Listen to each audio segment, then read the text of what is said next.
So welcome everybody. This is our first PR panel presentation for the semester. These panel sessions are a little idea that came out of a conversation with our program coordinator, Aaron Weiss, and Dr. Jake Sherman. We thought it'd be fun to kind of take some of the central themes in the courses being taught this semester and, well, not take them out of the classroom entirely, but take them from one classroom and put them into more of a dialogical context, give some of the students a chance to present in a more kind of in-depth way on these ideas, and then the idea was to have a faculty member respond to each of these panels. So today we have students and faculty presenting. Dr. Sean Kelly is going to be the respondent. So let me just tell you a little bit about the logistics of the event. Each panelist will go for about 15 to 20 minutes. When they're done speaking, if you have a quick kind of immediate question, feel free to ask them. But the idea is to let each panelist speak, and then we'll have a short break, and Sean will respond to the panel as a whole, each individual panel. Sean may bring in his own material, his own influences on the topic, and then at that point we'll open it up to a kind of a general discussion. So if you have longer, more in-depth questions, there'll be time at the end to discuss that. I also want you guys to note that our next panel is coming up on April 19th. That's going to be Philosophical Inquiry as Spiritual Exercise, Ancient and Modern Perspectives. The respondent there is going to be Dr. Stephen Goodman. And then on May 3rd, we have Metaphysics and Religion After Modernity with Dr. Jake Sherman. So mark your calendars for those. We'll be sending out flyers and more detailed information. So let me introduce our panelists, and then I'll say a little bit about today's panel, and we'll get going. So on the end here, we have Dr. Matt Segall. Matt Segall is a process philosopher who teaches courses on process, relational thought, and German idealism for the Philosophy, Cosmology, and Consciousness program at the California Institute of Integral Studies. His most recent course is Process and Difference in the Pluriverse, which applies process relational metaphysics to the present social, political, and ecological crisis. And it's actually that course that this panel today is based on. Matt's published articles on a wide array of topics, including philosophy, Gaia theory, religious studies, psychedelics, and architecture. His most recent book is titled Physics of the World Soul: The Relevance of Alfred North Whitehead's Philosophy of Organism to Contemporary Scientific Cosmology. If you're interested in Matt's work, he blogs regularly at footnotestoplato.com. Next, we have Dr. Sam Mickey. Sam teaches in the Environmental Studies program and Theology and Religious Studies department at the University of San Francisco. He's the author of books on ecological philosophy. His latest book is Coexistentialism and the Unbearable Intimacy of Ecological Emergency, and he is an editor with Sean Kelly and myself of The Variety of Integral Ecologies, Nature, Culture, and Knowledge in the Planetary Era. Sam received his PhD from PCC in 2012. Next, we have Julie Morley. Julie is an environmental educator and author focused on complexity, consciousness, and ecology. Her most recent book, Future Sacred: The Connected Creativity of Nature, will be released by Park Street Press in November 2018. She received her master's in transformative leadership from CIS and is currently a doctoral student in the Transformative Inquiry department, where she's focused on researching interspecies intersubjectivity. Finally, we have our core faculty respondent, Dr. Sean Kelly. Sean is professor in the Philosophy, Cosmology, and Consciousness department at CIS. He's the author of Individuation and the Absolute, Hegel, Jung, and the Path Toward Wholeness, and Coming Home: The Birth and Transformation of the Planetary Era. And he was also co-author with Sam and myself of Integral Ecologies. So that's our panel for today. Like I said, each panelist will have about 15 to 20 minutes to speak. And then after the break, Sean will respond. So just as a matter of introduction, I'll say a little bit about politics and pluralism in the Anthropocene, which is our topic for today. The event will feature contrasting perspectives on the problem of pluralism in politics. That is, the problem of distributing political power widely across different groups instead of consolidating power in the hands of a single elite person or group. Today, as humans are increasingly interconnected with one another globally and with non-humans at local and planetary scales, the problem of pluralism is intensifying and growing exceedingly complex. How can we share the planet together? And who are we anyway? Who gets to decide? There are different ways to approach the wicked problem of political pluralism in the Anthropocene. One approach is grounded in the process relational philosophy represented by thinkers like William James and Alfred North Whitehead, and taken up today by thinkers like William Connolly, Catherine Keller, Donna Haraway, and Bruno Latour.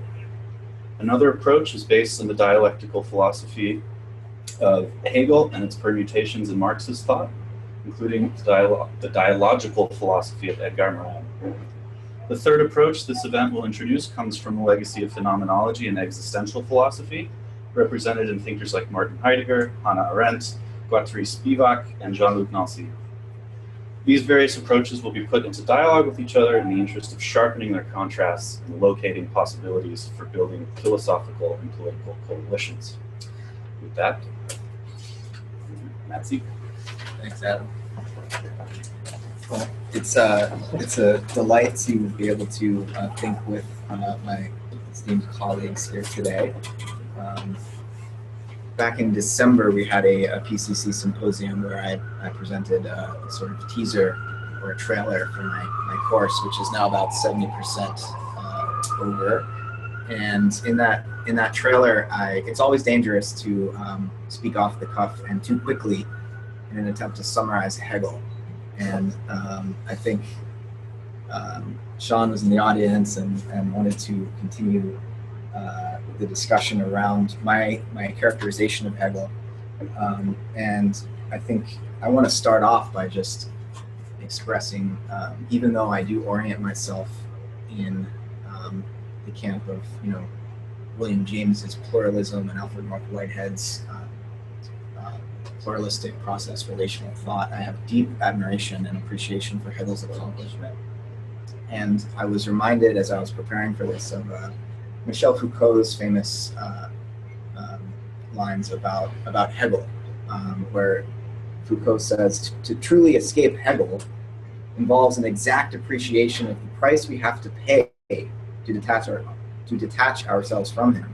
It assumes that we are aware of the extent to which Hegel, insidiously perhaps, is close to us. It implies a knowledge, in that which permits us to think against Hegel, of that which remains Hegelian. We have to determine the extent to which our anti-Hegelianism is possibly one of his tricks, directed against us, at the end of which he stands, motionless, waiting for us. So when we think we've escaped Hegel, and I've found this myself, I go back and read The Phenomenology of Spirit, one of my favorite texts, and I discover actually he was already thinking ahead of me. And as a thinker who thematizes negation, when you think against Hegel, it's very easy to exemplify the very dialectic that he made so potent and that he expressed so potently. So it's important, as I've said, to acknowledge Hegel's achievement.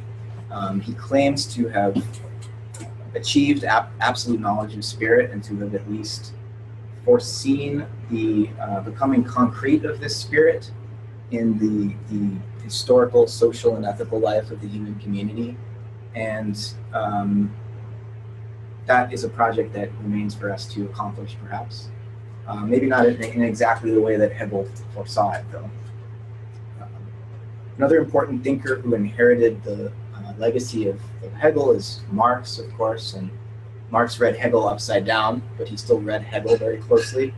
And while Marx was a materialist, he was a dialectical materialist, and he really recognized the potential of the human spirit and the way that this potential was degraded and alienated from itself as a result of capitalist social relations. So Marx tried to shake us awake out of our slumber, out of the false consciousness that allowed our labor, our productivity, and our creativity, and all life and value to be commodified.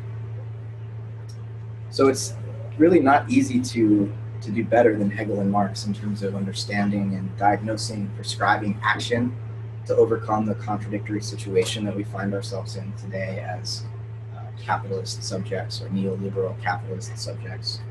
But the dawning realization that we live in the time of the Anthropocene is fundamentally changing our situation, the way that we can understand our situation.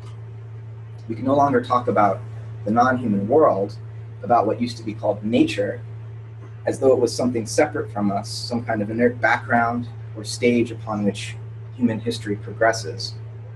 Now, as good dialecticians, Hegel and Marx were fully aware of and recognized the entanglement of the human being and the physical world, but they did so in what I would argue is a rather anthropocentric way that still presupposed and celebrated the idea of mastering nature. The Anthropocene signals, in a way, the end of history, but also the beginning of, or at least the beginning of our human recognition of, what Bruno Latour refers to as geostory. The end of history is the beginning of geostory in Latour's terms. And from Latour's point of view, Hegel would never have expected our current situation, where spirit, after its millennial march of dialectical progress, suddenly finds itself at risk of being suffocated or sublated, you might say, by carbon dioxide. As Latour describes it, the ecological crisis is pushing us into a profound mutation in our relation to the world. But in this pluralistic framework, when the world, as it has been known to the Western metaphysical project, ends, we are left not with no world, but with many worlds. For Latour, politics is thus the composition of common worlds through the ongoing negotiation of differences. Political negotiation cannot be undertaken with the presupposition that unity has somehow already been achieved. A pluralistic politics asks that we forego the desire for premature unification of the world to accept that the world has ended, this notion of there being one world, and rather, and allowing us to enter into a situation wherein diplomatic negotiation is the only viable way of doing what Latour calls, or participating in what Latour calls worlding, where the world is unstable and always in process. And any unity that we do achieve is fragile and must be continually reaffirmed and maintained. Latour has been deeply influenced by William James, and James positioned his ontological pluralism against Hegel's dialectical idealism, even though he was appreciative of Hegel. But it has to be admitted that he was a counter-Hegelian thinker. The relation between James's pragmatism and Marxism continues to be controversial. It's a very, I think, fertile dialogue and debate between Marxists and pragmatists.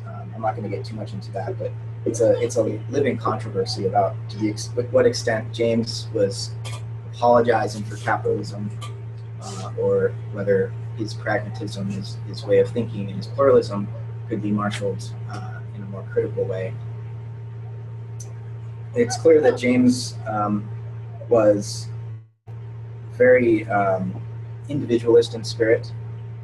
He was suspicious of capitalism's cultural impact and its relation to American imperialism. For example, in a letter to H.G. Wells in 1906, James lamented the moral flabbiness born of the exclusive worship of the bitch goddess Success, which he meant success as in money, which he referred to as our national disease.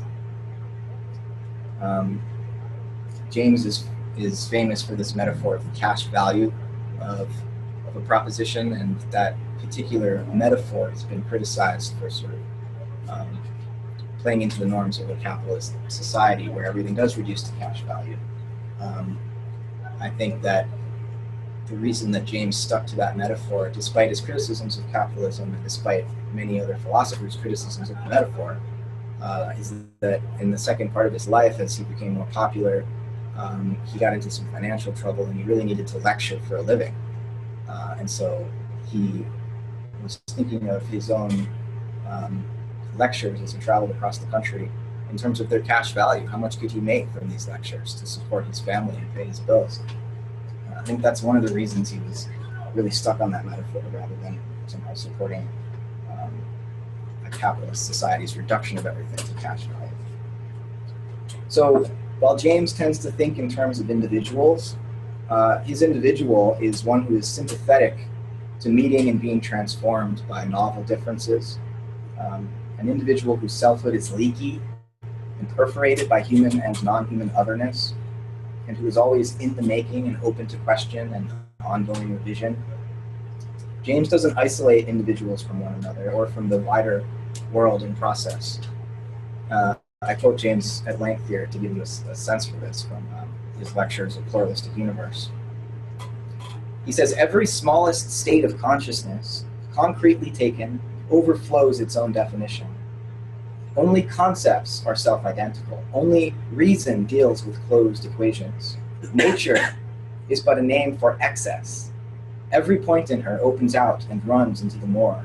And the only question, with reference to any point we may be considering, is how far into the rest of nature we may have to go in order to get entirely beyond its overflow. In the pulse of inner life immediately present now in each of us is a little past, a little future, a little awareness of our body, of each other's persons, of the sublimities we are trying to talk about, of Earth's geography and of the direction of history, of truth and error, of good and bad, of who knows how much more. Feeling, however dimly and subconsciously, all these things, your pulse of inner life is continuous with them, belongs to them and they to it. You can't identify it with either one of them rather than with the others. Or if you do, or if you let it develop into no matter which of those directions, what it develops into will look back on it and say, that was the original germ of me. So James leans very strongly in the direction of particular, unique, once occurrent individuals, even if he sees individuals as fully relational, sympoetic rather than autopoetic. Sympoesis is this term that Donna Haraway develops to emphasize the way that individuals are not made by themselves, they're not self-made, or made in relationship with others. So sympoesis rather than autopoiesis. And in contrast to James' emphasis on individualism, some historical performances of communism have leaned in the opposite direction, towards some abstract conception of communal will. And when individuals stood in the way of this abstract will, as we saw in Stalin's Soviet Union or Mao's China, they were crushed. Our capitalist society claims to prize the individual highest, but it's really corporate individuality that is cherished. We human individuals are mere cogs in the labor machine, and Earth is store of raw materials and a garbage heap. So either way, whether we're in a capitalist society or a communist society, human and non-human communities and individuals are in trouble. How much time do I have? 7 minutes. So our challenge today in the Anthropocene is to think individuality and community concretely, to think relation, difference, and particularity concretely. Normally, thinking seeks out universals, essences, and to the extent that the Western metaphysical project has sought out universals and essences that fail to align with the particular contours of the sensory social worlds that we inhabit, it has done great violence to these worlds.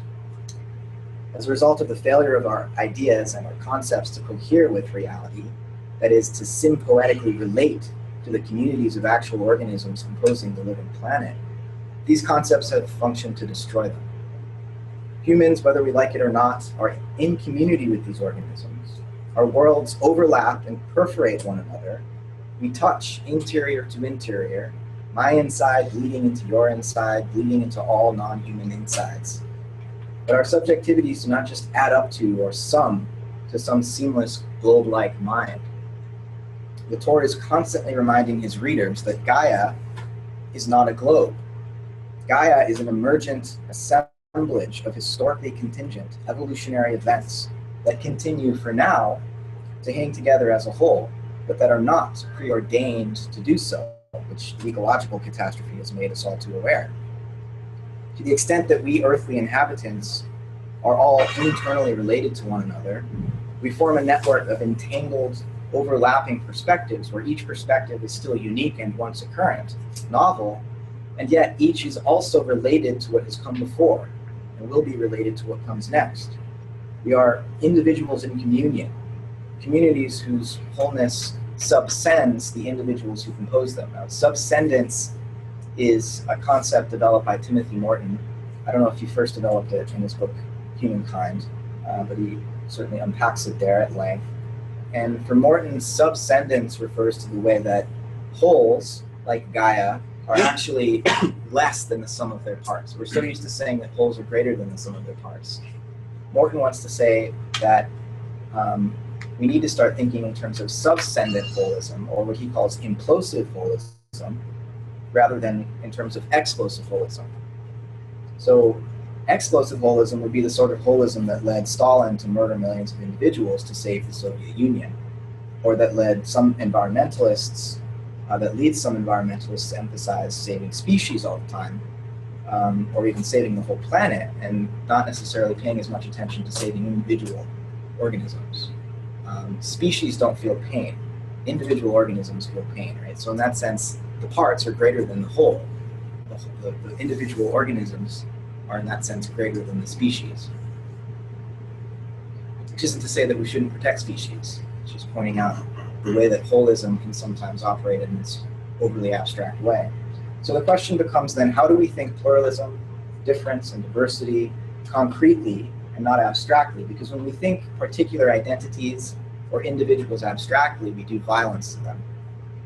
We try to universalize them in an overly abstract way without being sensitive to their unique contours. This is a form of reductionism. It's Whitehead's fallacy of misplaced concreteness.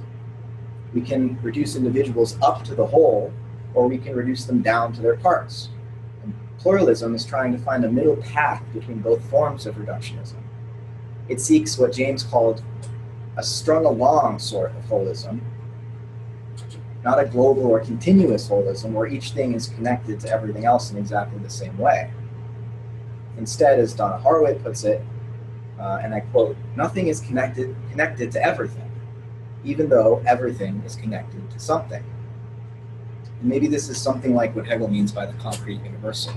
We'll see what Sean thinks about that later.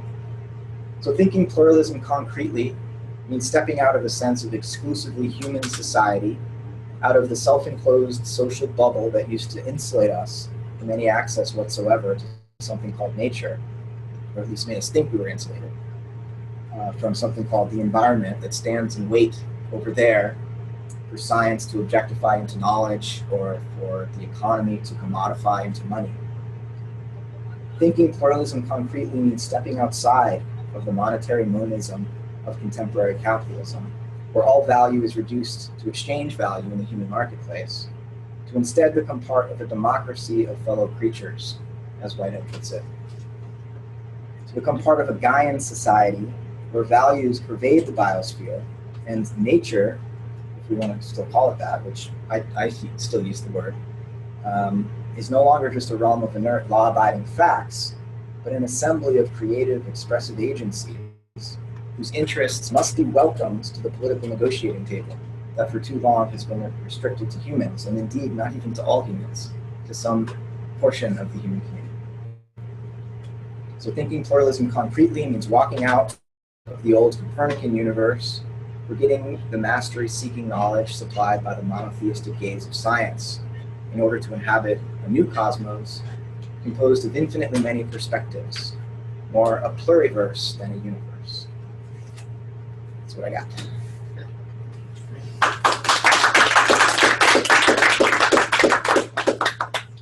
Any questions for Matt? Good question. Very simple stuff. Yeah, I got one. What was the text that you took the Foucault quote on Hegel? It's from a lecture called Discourse on Language that he gave in 1970 at the College de France. If you Google it, you'll find it. Yeah, Discourse on Language. Can you say more about the subset and holism that you were advocating in particular? I get that it seeks to avoid the explosive holism of these sort of totalizing holes, but I was trying to take notes like I was trying to look. Yeah. In the middle ground it's seeking is a holism of where does the value of the whole reside? Is there a holism of organism as opposed to species, and what determines that?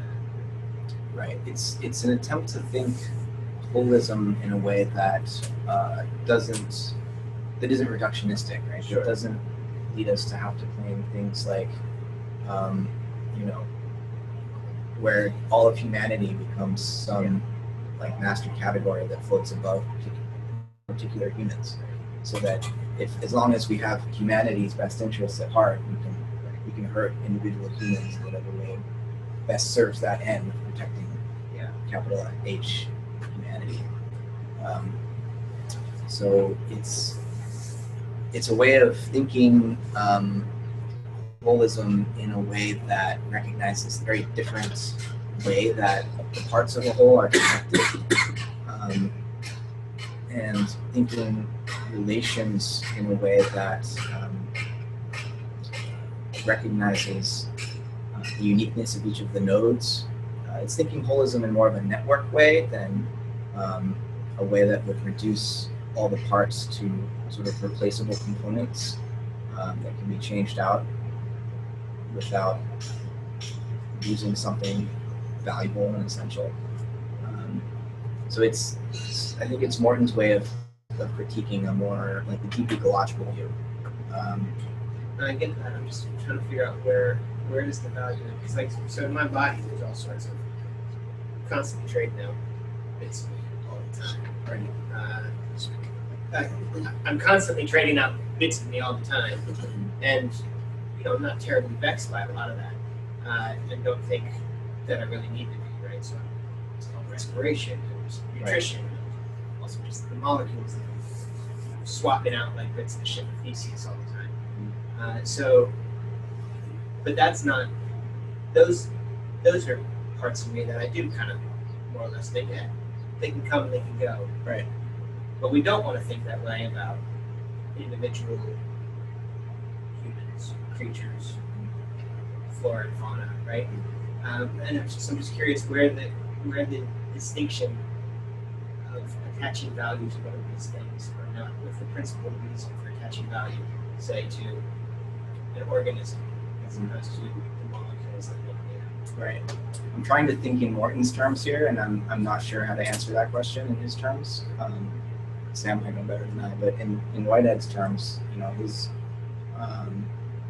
understanding of what constitutes a whole with value, has to do with to what extent there is an interior perspective present there, and the interior perspective of single atoms and some molecules and single cells is not as intense and therefore not as valuable as the larger organism that they compose, which has a more intense form of experience that's achieved as a result of the cooperation of the social organization of those smaller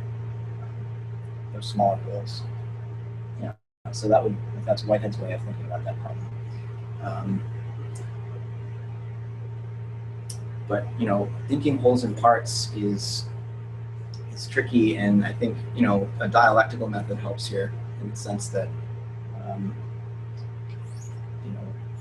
there's an abstract way of thinking a whole and thinking a part that doesn't allow us to think how some organisms are both at the same time, parts of some larger whole, but also wholes themselves that contain smaller parts.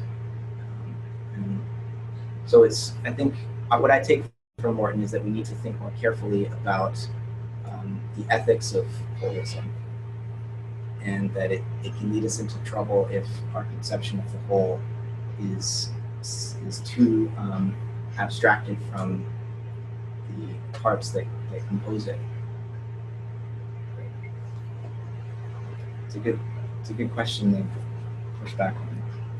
Can I throw in a related question from the peanut gallery here online? This is Rick. Yeah. Can you? Okay. Can you hear me okay? Yeah. Great. So I loved your presentation, and this relates to what I think it was Jake who was just asking the question, and to this issue. The one thing that kind of made my ears, you know, where I felt a little question about what you were saying, is, had to do with the issues of species versus the individual saving species, et cetera. I know in terms of what you were just talking about, probably Sean will address things with this whole idea of complex holism, which is I think a very helpful concept. But when you said species don't feel pain, individuals feel pain, I felt we don't know that species or Gaia, for that matter, doesn't or don't feel pain. The idea that only what we see as individual beings feel pain seems to me potentially an atomistic kind of bias, because we have a lot of experiential. If we go again, I know what Tim Morton's trying to guard against is abstractions that kind of get totalizing in a way that negate important values of the individual, for example. But a lot of people have had experiences, and I have myself, where you can experience what it is to be a larger, a collective, like all Jewish people, or all people of India, or the whole human race, etc. And I think even of Gaia, for example. So, and there seems to me, at least in my experience, there seems to me to be, everything's there: sentience, emotion, value, etc. And it's just that our ordinary consciousness, which tends to live within our more obvious individuality, kind of eclipses those larger entities that actually have ontological reality. Does that make sense? Yeah, totally. So it's a good question. Like, what is the ontology of species? And I think, after Darwin, there's a bit of pressure on us, I think, to think of species as something. It's more of like a heuristic to think about how individuals are grouped. It's when I look at the biology that I've studied, the way that species is defined, there's no clear way of doing it, really. So there's a very fuzzy boundary between one species and another, and all the members of what we call a species, differ from one another in important ways, and evolution functions because the members of each species differ from one another in important ways that get selected. That's also true of our individuality too. That we also have fuzzy boundaries. Can't hear you, Rick. Sorry. I'll just say this one last thing, and then I'll drop out. But this, our individuality also has our human individualness also has fuzzy boundaries, and also, and yet we still maintain a certain, kind of evolving identity that is important to us individually. Right. Right.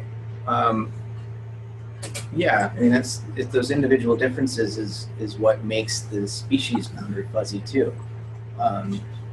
So I think clearly there's a way in which we can experience what we would call our humanness, or we can experience ourselves as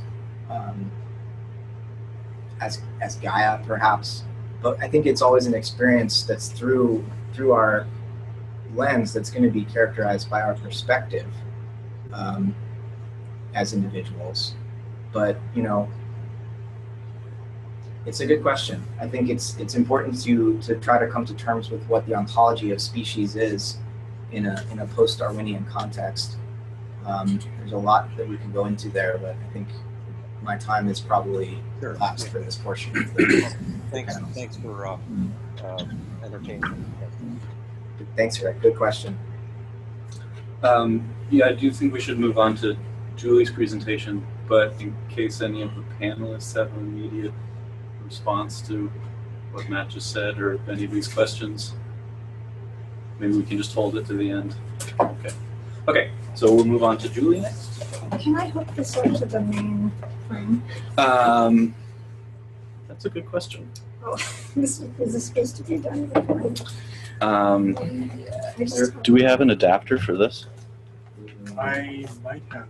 Do you have an HDMI port on there? Probably not. No, you only have that brand. Oh. Do you have the? Yeah, we don't have adapters for that. Oh, I have a IPD Oh, yeah. Could you email it and then I could actually. and then just pull it up over here? Email it to MatthewDavidSegall@gmail.com and I'll pull it.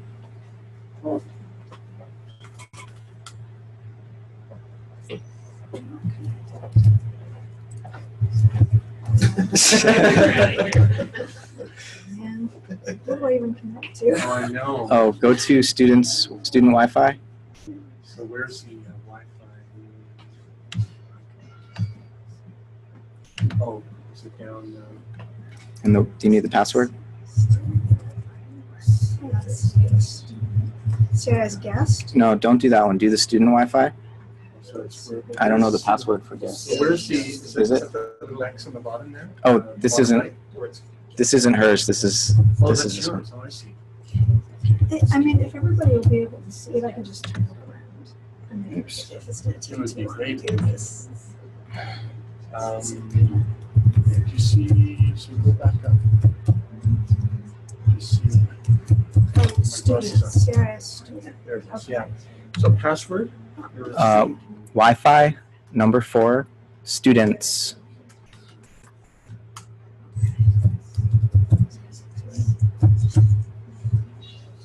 Okay, good. Connected. Great. All right. So you should go to Gmail now. I think I already have your email notes. Just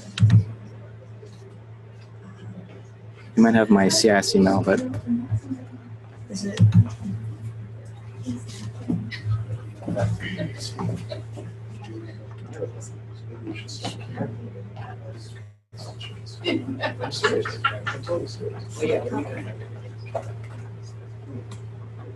Is this? I'm sorry. But even if I do, I.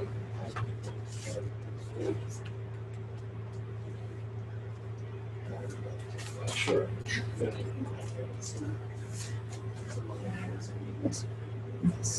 Yeah, yeah.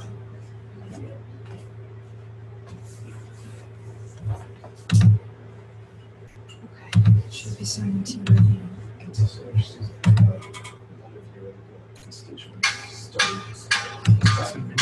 Chair. This, yeah. This. So that's This work. Yeah. It is. It's really nice. It's the nicest machine I've had. Yeah, I had that. One. Okay, we can just leave that there for now.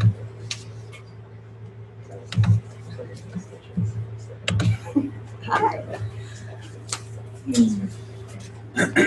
Okay, we're ready to go. Yeah. Are you gonna sit or Oh, I stand? You can do whatever you want, just so we can make sure everybody sees you.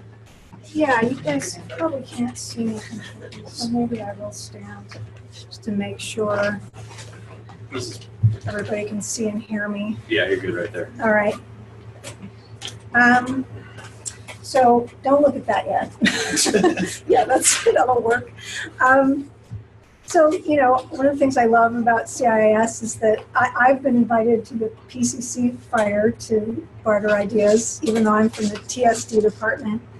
And I feel like this is, you know, that's what I love about CIIS is that we do integrate disciplines, we integrate knowledge systems. That's kind of also, I think, one of the really vital tasks of creating a pluralism in the Anthropocene. And beyond that, creating a cosmopolitics. So if I were going to give this talk a title, it would be Not Your Grandpa's Pluralism, because really a cosmopolitics is reaching a lot farther. And it is, I like what you talked about, Matt, in terms of this interpenetrative space. It's a very complex space that we haven't been to before, that we're really being forced to face right now, as we are facing what Latour calls the ruptured system, Gaia's ruptured Earth systems, because it's no longer a disruption, it's really a rupture. Things are not as they once were. We're not in Kansas any longer. So we need a radical integration of knowledge systems. And my own work in interspecies, intersubjectivity really is about that kind of radical incorporation of many voices, many ways of knowing, and how to do that, because it's not easy. And so that's, I'm going to lead into this in a second, but first I want to take a quote from William James, who is actually one of the grandfathers of this project. He might be one of the grandpas that we would include in our pluralism. But what James said that I think is particularly resonant in my work is not to demand intimate relations with the universe, and not to wish them satisfactory should be accounted as signs of something wrong. And of course, there is pervasive wrongness. Otherwise, we wouldn't be here trying to talk about a cosmopolitics in the Anthropocene. Many levels of wrongness.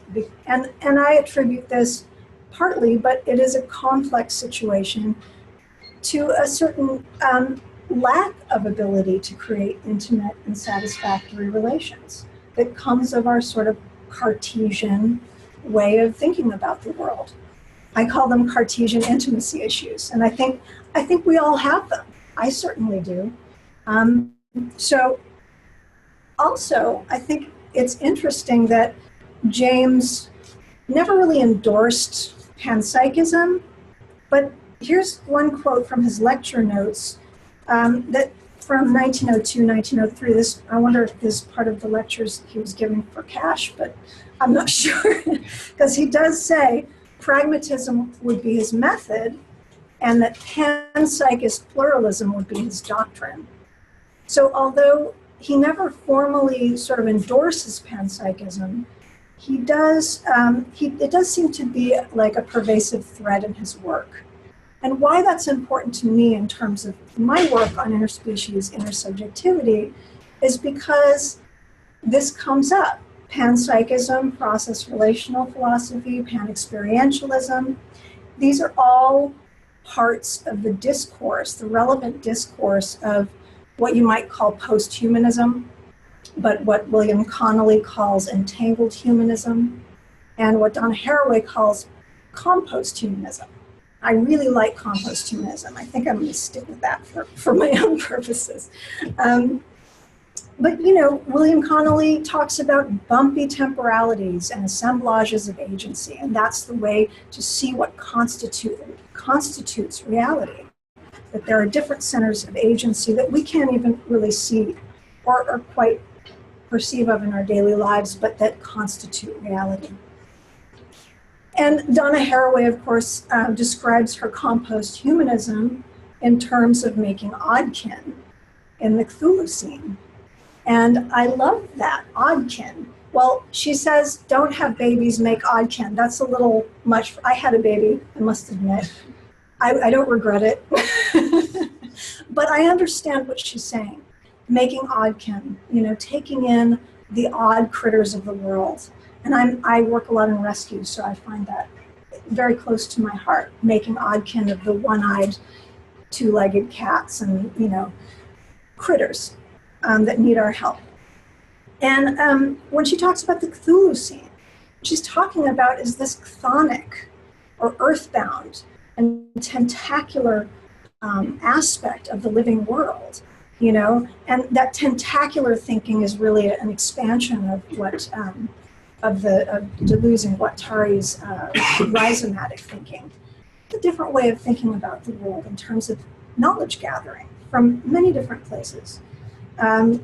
Latour says that we should look at the world in a radically new spirit of the earthbound, being appropriated by the earth rather than trying to appropriate the earth.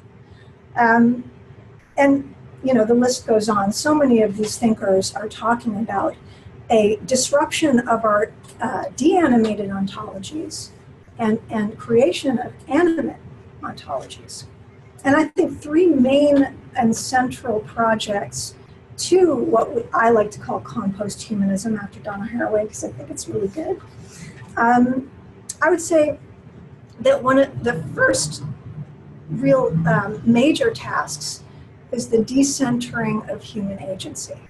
So we're looking at, you know, obviously our, I guess, modernity's project of, and I think it took place before that in the Western canon, but, you know, the supposition that human agency is the correlation point for all reality, and the reduction in control of other agencies has failed. I mean, it's a miserable failure, and it's led to potential annihilation. So we're looking at ontologies of reanimation and what I call radical enchantment, which I will talk about in a moment.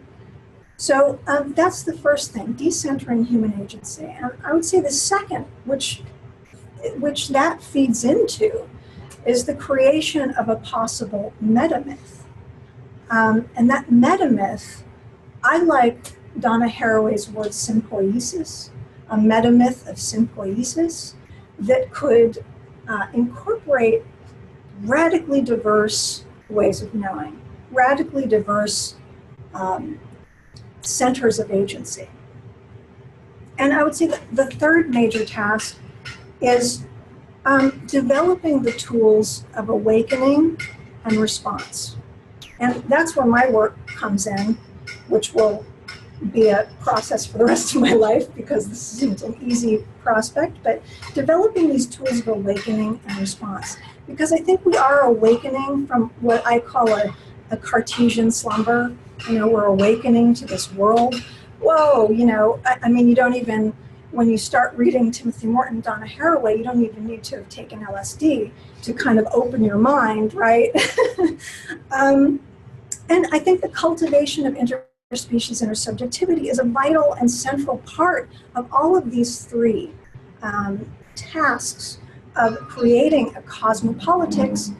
And this is because, and I like what Donna Haraway says about cosmopolitics, Stenger's idea of cosmopolitics. Donna Haraway says that decisions must take place in the presence of those who will bear their consequences. So who's bearing the consequences of the Cartesian slumber? You know, the more than human world and us, because we are part of this world and just one little part.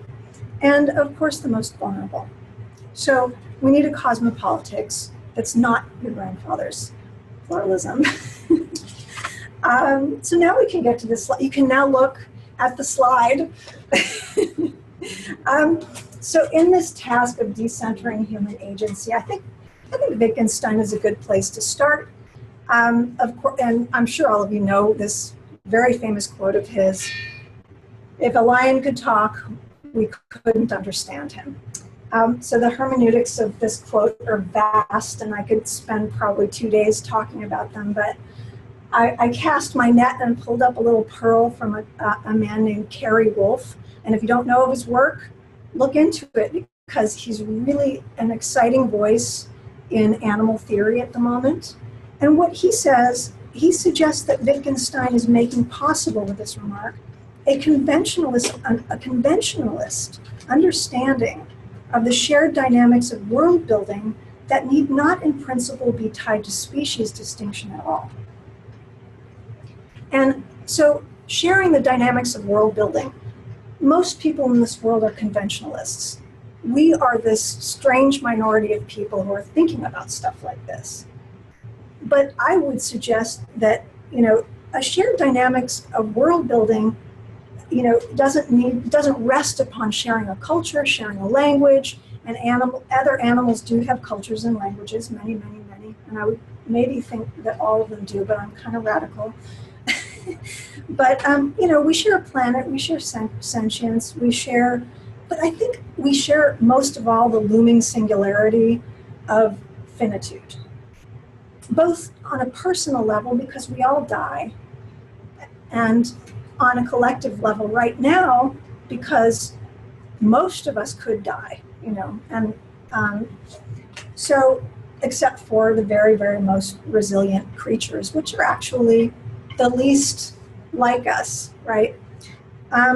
So to develop these intimate and satisfactory relations with the universe, we need this multi-species kind of eco-justice, as Donna Haraway puts it.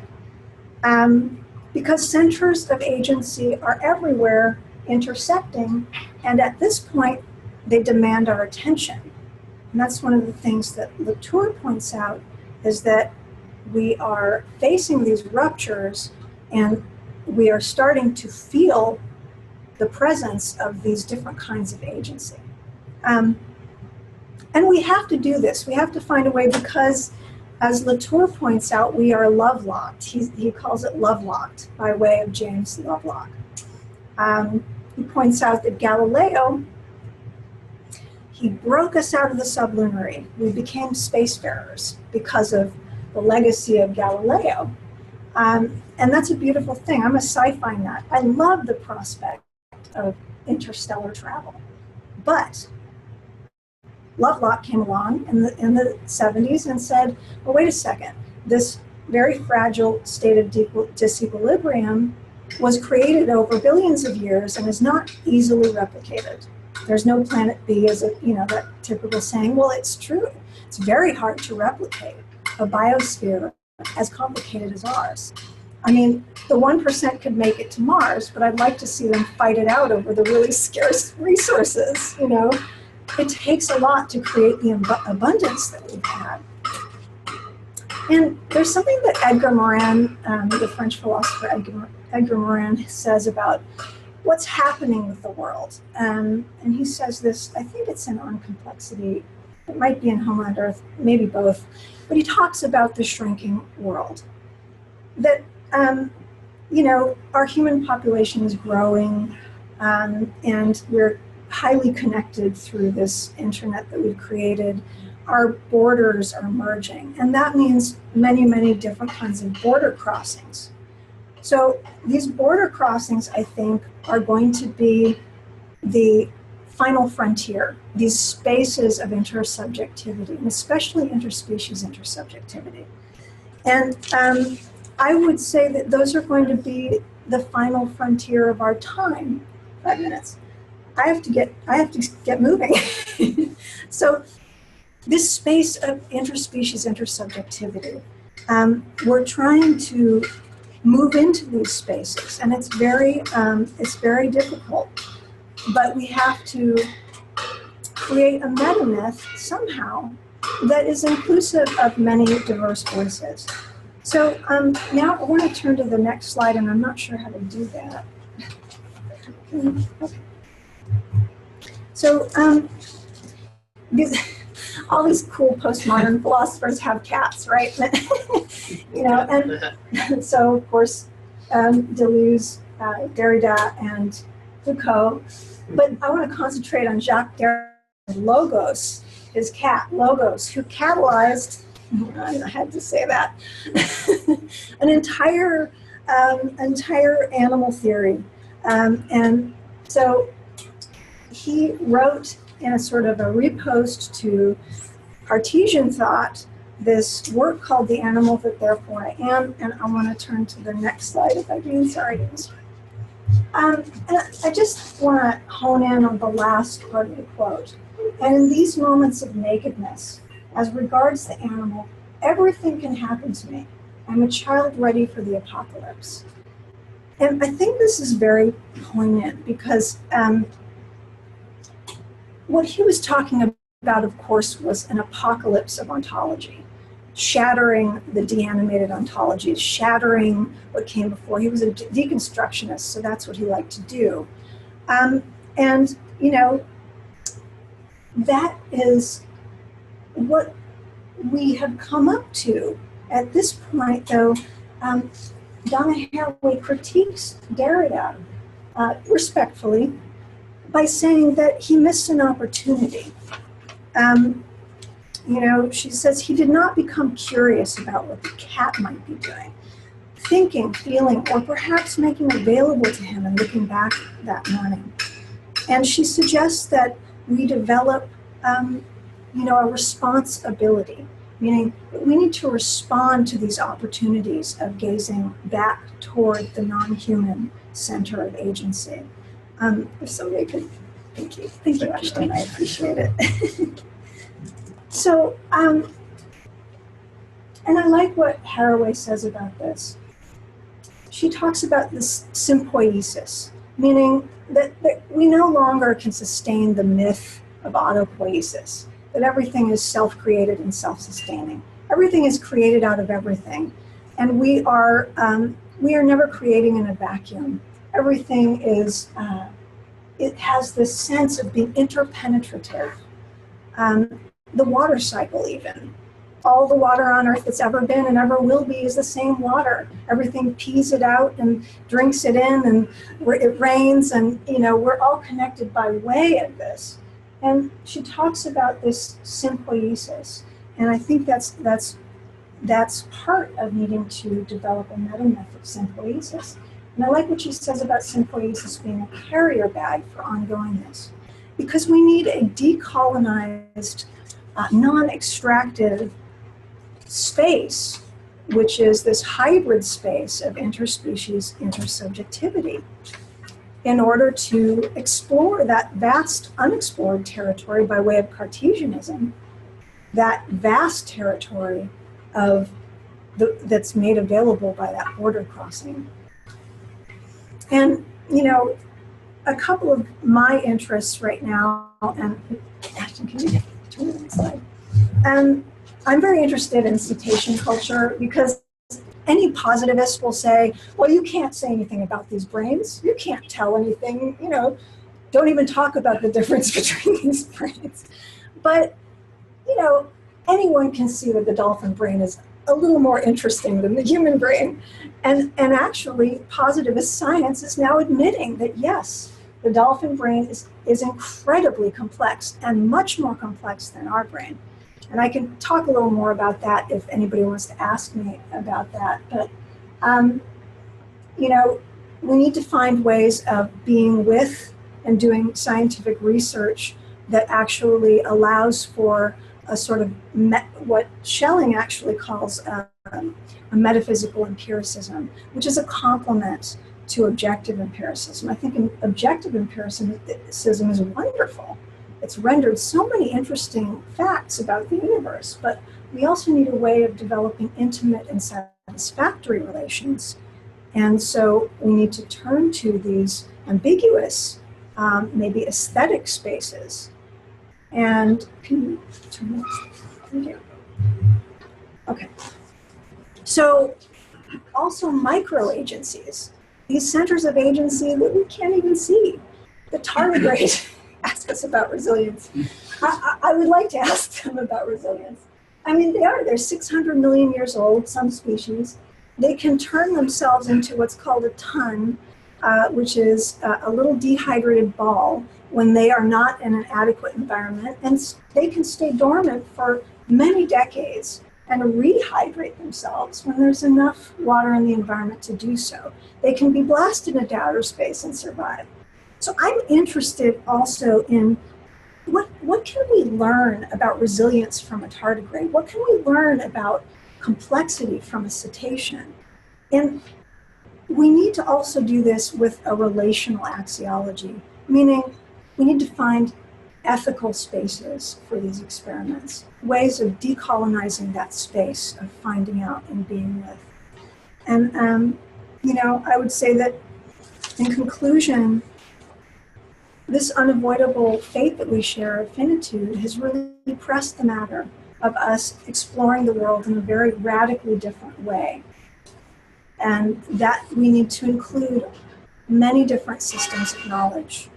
And in order to ready ourselves for whatever kind of apocalypse we're facing, whether it be an actual physical apocalypse, or just an apocalypse, the end of the world, as Latour puts it, we need a science of transformation, is what I'm calling it, in a way of exploring the poetic space of causality. Timothy Moore talks about aesthetic causality, and I'll answer questions about that if anyone wants to ask. But I think we share this finitude, except for the tardigrade. I don't know if they share finitude.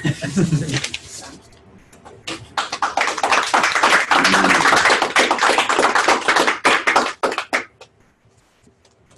Questions, comments? I'm interested in hearing about aesthetic causality. I have not really read this book yet. And also, what you might imagine could become cultural forms for awakening and responsibility, cultivating that.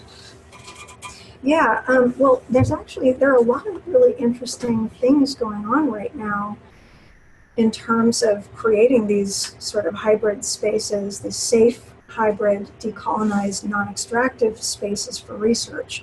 One of my favorites is James Nestor, is a deep diver. He wrote a book called Deep, if any of you are interested.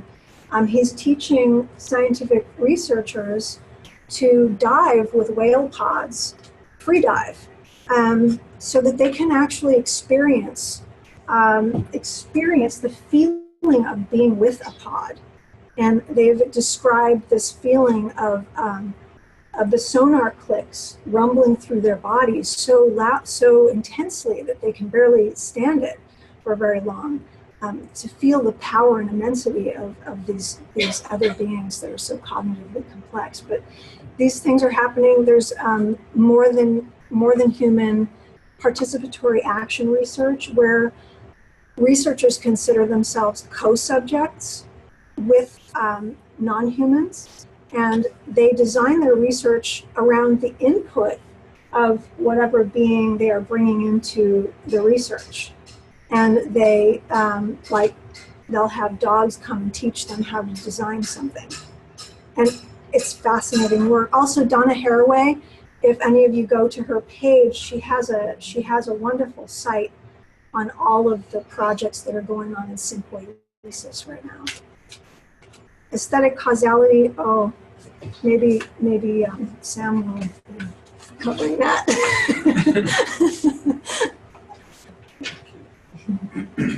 Anybody else? Here? Sure. In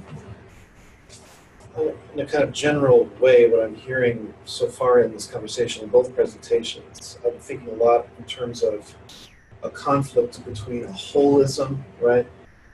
I think you were referring to it as a kind of colonialism, means concerning words, on the one hand, and then a kind of pluralism under the banner of a sort of empiricist methodology. And so the empirical presents a plurality of phenomena that escape the reach and range of the whole concept.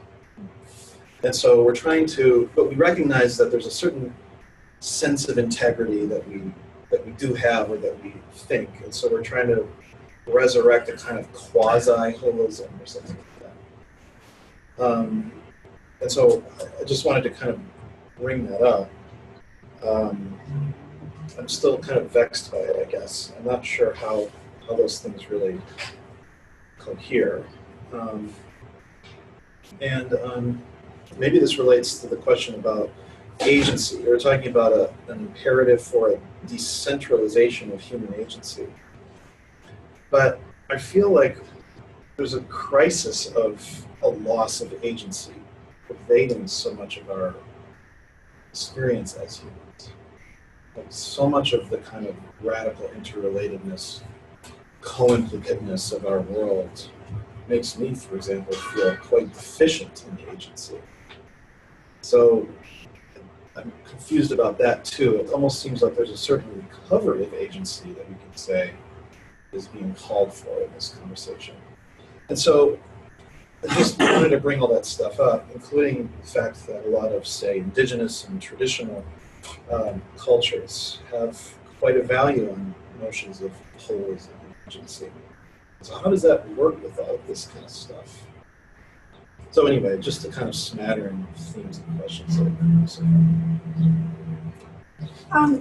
Just really quickly, I think I understand what you mean by this sense of a loss of agency being barraged by, you know, facts and figures and an onslaught of horrible news. And actually, Timothy Morton really touches on that very well. And I think I don't think that relinquishing this our exceptionalism and our central space as agents of the world a little bit in order to find out how to have intimate and satisfactory relations, I think that actually helps us with that sense of loss and sense of lost agency, really. A sense of lot, because we don't feel like we can do a lot. But what we can do is perhaps create this new way of like what she says, she talks about ongoingness. Sympoiesis is this carrier bag, meaning this intensely creative way of addressing problems and also just creating together. Because even if we're not going to survive, we could have the opportunity to transform. So I see it as a sort of a transformative letting go of control. Not that you can't address problems, but that we need to address them in a different headspace, let's say. Yeah.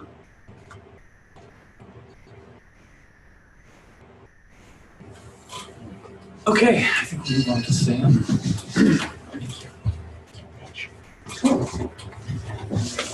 All right, thank you. Thanks for having me. It's hard to add much. That was all really good. I guess, you know, the reason I'm here is to because I represent a slightly different perspective, which is somebody who's really steeped in deconstruction, which is odd in general.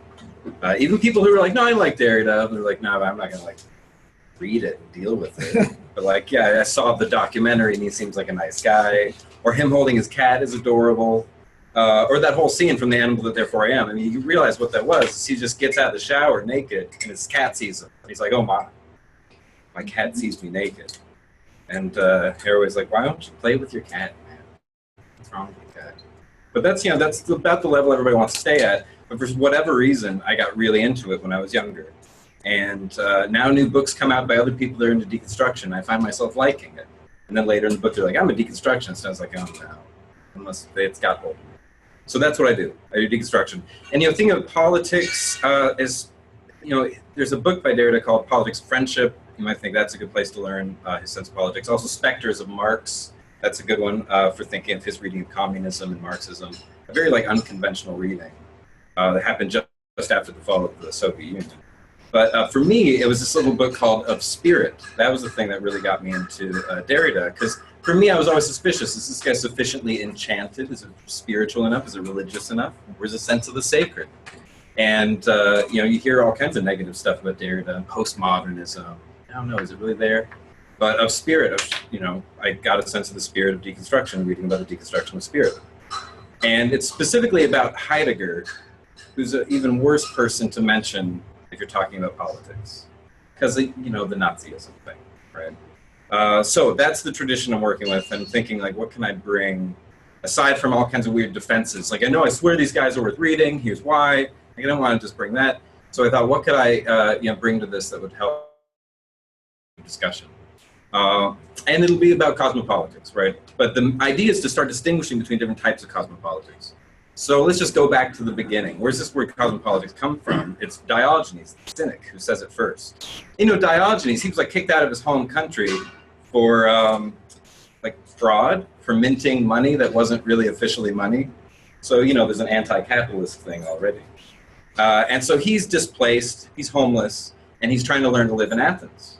And he sees like a mouse. I mean, as the story goes, right, no writing survives. These are just some stories. He sees a mouse living, and he's like, the mouse is fine. I can live like that mouse lives. And so he just kind of lives like that. And people called him a dog for living like that, right? That's what cynic means. Cynicos means dog-like. And so his whole thing was just kind of living like a homeless person, just trying to make a go of it. And so at some point, people ask him, hey, where are you from, buddy? Hey, buddy, that kind of thing is how I imagine it. And he says, I'm a citizen of the world, cosmopolites. I'm a citizen of the world. And then people are just like, well, that's just him being a cynic, right? He's just being sarcastic and he's being a jerk. He's just kind of making a negative point. He's critiquing Athens, but there's no positive theory there. What really happens then is the Stoics take it over and they develop it into like a theory, which kind of says there's something like concentric spheres of identity where you have like the individual and the family and the tribe and village, then the city. And then at that point, you know, city-state is basically as big as you were thinking. They were like, what could be after that? Would be the whole world.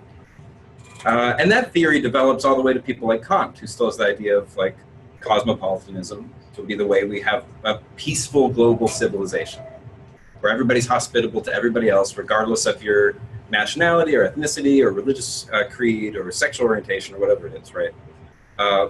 But I kind of want to defend cynicism a little and say that wasn't just some guy being sarcastic. That was a homeless person learning to live in his place in an intimate way. And he said, I'm a citizen of the world to articulate that. He didn't like give a theory, but it was affirmative. What you could call an existential homelessness. He's like, look, I'm homeless, but I'm not looking for any other place. I'm just going to live like a mouse, live like a dog, affirm my animality, and learn to dwell here in this cosmos. So it's a kind of negative cosmopolitanism, you could say, because there's a book of that title, so it could be a helpful way to remember it. So that's a negative, but not in the sense of just being critical, but in the sense of a homeless cosmopolitanism. Whereas the thing that happens from the Stoics through Kant is a cosmopolitanism that has a very specific sense of home. And it's about including more and more groups into this larger sense of home. It's like identity politics. You're just trying to include more and more groups, more and more diversity. And there's a kind of different way to think about these things. I'm not that interested in diversity, I'm interested in difference, which is subtends diversity, you could say. Diversity is what's given. We see different groups. But difference is that whereby diversity is given. It's the givenness of diversity, you could say. That's like a Deleuzian way to say it. So there's that basic difference. So I want to follow that difference on the cynic side of things. Like, what happened to this cynical attitude, this existential homelessness? So thinking in the Anthropocene especially, I want to think politics specifically in terms of fire. Because when those Stoics were first articulating their cosmopolitics, they thought the cosmos was fire. An ekpyrotic universe, right? It comes from fire and goes back into fire. But likewise, people like Heraclitus, the world is an everlasting fire. People like Empedocles jumping into volcanoes. So something about these ancient philosophers had something to do with fire, or the politics of fire. When you think of global warming, politics of fire. So if the cosmos is made of fire, let's talk about cosmopolitics in terms of pyropolitics. And here's the deal. Book 7 of the Republic, right? You have this allegory of the cave, where Plato's kind of setting up his basic myth of how you attain knowledge, the knowledge that will then help you run your society, because you have to have knowledge to do your politics. And the cave separates, like the fire that shows people all the shadowy apparitions, that's one level, and then once you get out of the cave, you see the sunlight, like pure light. So there's the hot light of the fire is separated from the more mild light of just sunlight, right? When you go into the sunlight, it's blinding, but it's not hot. It's all hot in the cave. There's some Lucia Rigore, if you're looking for like a reading. She's like, Plato separates light and heat in the cave. So there's these two sides of fire, and the whole history of politics can be understood as dealing with these two poles of fire, the light and the heat. Light is truth, heat is power. Light is intelligibility, heat is sensibility and passion and feeling. Or, you know, reason and revelation, right? Revelation has all this passion in it, but then something about reason is a little lighter. So it maps onto a lot of things, heat and light. So, you know, we often think about politics in terms of right versus left, but I want to think about it in terms of light versus heat. And then you have like right versions of light politics and left versions of light politics. You have right versions of heat politics and left versions of heat politics. So for right light politics, you have people like Leo Strauss. That's a great example. Strauss is really into the idea that truth will set us free, and it'll set an elite group free who's in charge of everybody else. So it's like an authoritarian truth. But then you have like your like Slavoj Žižek, Alain Badiou kind of communist folks. They also have like a truth politics. It says the truth will set you free, but it's some kind of dialectical truth about our species being, that kind of thing. So it's a truth for everybody, right? More leftist, but still it's light politics. Heat politics, power politics, that's when you get people like Hobbes, right? Saying that politics is a war of all against all, and we have to constitute the sovereign, but it's just struggle. That's also what you see from, I think, early Latour, very Hobbesian. And then the more recent turn of Latour is all about Carl Schmitt. He's another good example of power politics. That politics is just friend versus enemy. You find the enemy, you fight the enemy, you beat the enemy. I mean, he's a Nazi. We should keep in mind, Carl Schmitt, a Nazi. But it doesn't get raked over the coals for being a Nazi the way Heidegger does. For some reason, Heidegger's a Nazi. Oh, let's complain about it. Carl Schmitt, you're like, oh, it's fine. Like, you can just read Carl Schmitt. Nobody's criticizing Latour. Like, hey, if you're reading Carl Schmitt, aren't you a Nazi? But that's a whole other discussion. Why? What's wrong with Heidegger? So you get the difference. You have light and heat, and you have left and right versions. I think we've just done the right versions of heat so far, where you have people like Hobbes, you have people like Schmitt. The leftist version would be like Deleuze-Guattari, this kind of multi-species assemblages of desire, but it's not, it's not that truth politics. It's a different kind of communism. Communism is not about some idea, some dialectically attained idea, but it's just about desiring bodies. If you liberate those desires, then you're going to liberate them into some kind of collective. Right? So, right and left, up and down for truth and heat. That's kind of our quadrants. Here's the thing, those are never really separated. And so when you look at people who are doing deconstruction, they're noticing that light always involves a little bit of heat. Heat always involves a little bit of light. The right are often using some of the tactics from the left, and the left are using some of the strategies on the right. So deconstruction just wants to confuse us about things that we like to pretend are separate. So it likes to keep them neat and distinct, and Derrida's trying to just shake up the snow globe, to just show that things can fall in different ways. One of the particularly modern problems of all this is biopolitics, talking about species, right? What we started doing was not just using fire in general, whether focusing on the light or focusing on the heat. We started to control the fire of life as it exists at the scale of populations. And that's what Foucault terms biopolitics. I mean, other people use the term. But biopolitics is specifically about politics that treats bodies in terms of their population or their species, which is also, that's like how Nazis treated Jews, right? Biopolitics sounds cool, like we're bringing life into politics. No, it should make you like tremble in your boots. Like, no, biopolitics was a problem, specifically modern problem of managing populations. So at that point, we're not just managing fire. I mean, that's always, politics is fire, is like revolutionary fire, military fire, I don't know, bra burning. That's, it's all kinds of examples of politics as fire. But biopolitics is now focusing on fire in whole populations, whole species. That's obviously where you get like ... global warming, mass extinction, right? Another piece of this also, lest we focus too much on heat and light, cryopolitics, freezing. A big part of the history of pyropolitics has been about controlling temperature by reducing it. Refrigeration. Yeah, you guys know that Project Drawdown that Paul Hawken did? It's about coming up with like the 100 best solutions to global warming. Number one problem is refrigerators. That's the big thing driving the climate crisis, is a cooling crisis. I think that's irony, I guess. So the way in which the biopolitical control of fire is also about reducing fire is something you have to keep in mind, especially because that's obviously going to be gendered when you think about the cryogenics of like sperm banks or freezing ovaries and things like that. Like, how does this play out for different genders? Fire in general, right? This is all, fire and temperature has a lot to do with sexuality. Keeping women in the kitchen, perhaps, or like Golda Meir's kitchen cabinet. Remember in Israel, her political administration was called a kitchen cabinet. So cryopolitics, biopolitics, pyropolitics. You get them just trying to unfold these different ways that cosmopolitics shows up, but it's always about energy. Politics is an energetic distribution of bodies and systems. And if you want to understand politics, especially in the Anthropocene, it has to be about energy. It's going to be about fire. And why say fire? I mean, deconstruction would like fire because it does a lot of different things. It sounds material, but it sounds very spiritual. Fire can hurt you, but it can also help you. So it sounds like a metaphor, but it also sounds quite literal when we're talking about the combustion engine. So for Heidegger, spirit is defined as flame. And so then Derrida takes that and he's like, what's going on with Heidegger? You know what? I think something's happening where he's picking up Hegelian spirit and running it into the ground. Descartes maybe started this, kind of really holding out the human spirit as so different from everything else, right? The isolated ego over against the rest of the world. And so what you see is a kind of continuity from Descartes to Hegel to Heidegger, and Derrida names this continuity spirit in flames, which again means a couple things at once. Spirit inflames us, it impassions us, it gets us excited, it lights stuff up, including like literally lighting up like our world. That's how we get these lights. We get lights from electricity, right? So spirit inflames. But also spirit is in flames. It's on fire. With a human spirit, it's done. And he's not even talking about global warming.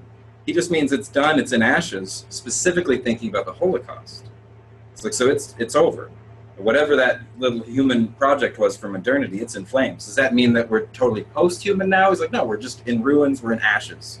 So how do you think about ashes and flames? How do you think about what it means to do pyropolitics in the Anthropocene when we're living in its ashes, when we're living in its ruins? So that's kind of the question. And then there's this identity politics, diversity way to do things. But then there's the cynic way to do things, this existential homelessness. So it's okay, we're in ashes, I don't know exactly what's going on, but I'm a citizen of the world, here in these ashes. What that means for Derrida is everything's a ghost. Ontology is now replaced by hauntology. Ontology is a hauntology. To be a thing at all is to be a ghost, because we don't know anymore. You might say we need to switch from being to becoming, or from substance to process. No. Process is just the same as substance. Becoming is just the same as being. What we need to do for Derrida is shift from being to maybe. Perhaps. Maybe. It's a question mark. And instead of switching from like nouns to verbs, we need to switch to something that kind of oscillates between them. Like a ghost. Like a spirit. Spirit's a noun, spirit's a verb. The spirit of spirit is the thing that pushes along spirit. Like spirit's ghost moves along history. Spirit, spirit, spirit's spirit. That's a legitimate sentence, I promise. So spirit in flames ultimately means we're living with ashes. Living with ashes ultimately means we're living with ghosts. And that means the work of pluralism in the Anthropocene is a work of memory. It's a work of reminding ourselves to remember. To remember, to remember. To remember a plurality that exists before we start deciding what our theory of politics is. Plurality, diversity, heterogeneity is a precondition to any kind of social or political life. So if you want to have plurality included in politics, it's not about including something that's not there already. That's the Stoic thing, that's the Kantian thing. We're trying to include more things, include more diversity. Like, no, it's already there. Stop trying to include it. Stop trying to inflate something small to get bigger and include more.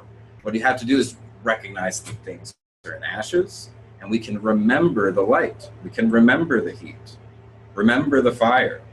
And that means doing justice. For Derrida, this is just Messianic Judaism, really.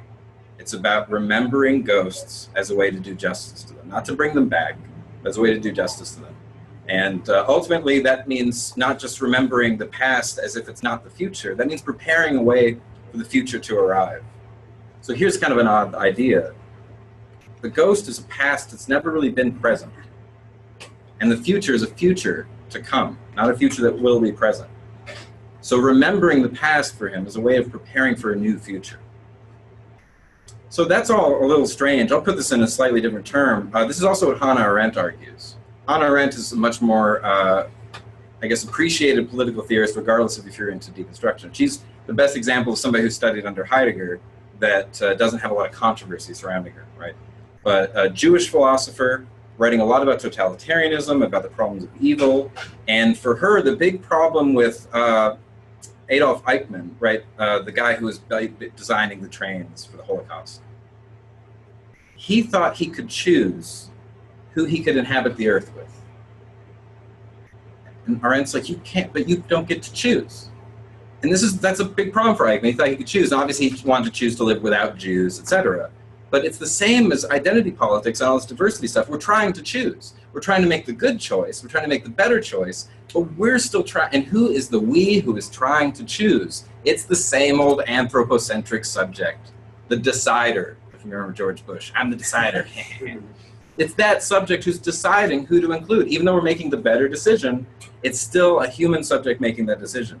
We have to let go of that human subject. We have to go ahead and recognize that we're in ashes, that whatever apocalypse we're waiting for, like it already happened, civilization broke down, spirit is in flames, And it's already really bad for a lot of beings. There's a tremendous amount of suffering already taking place.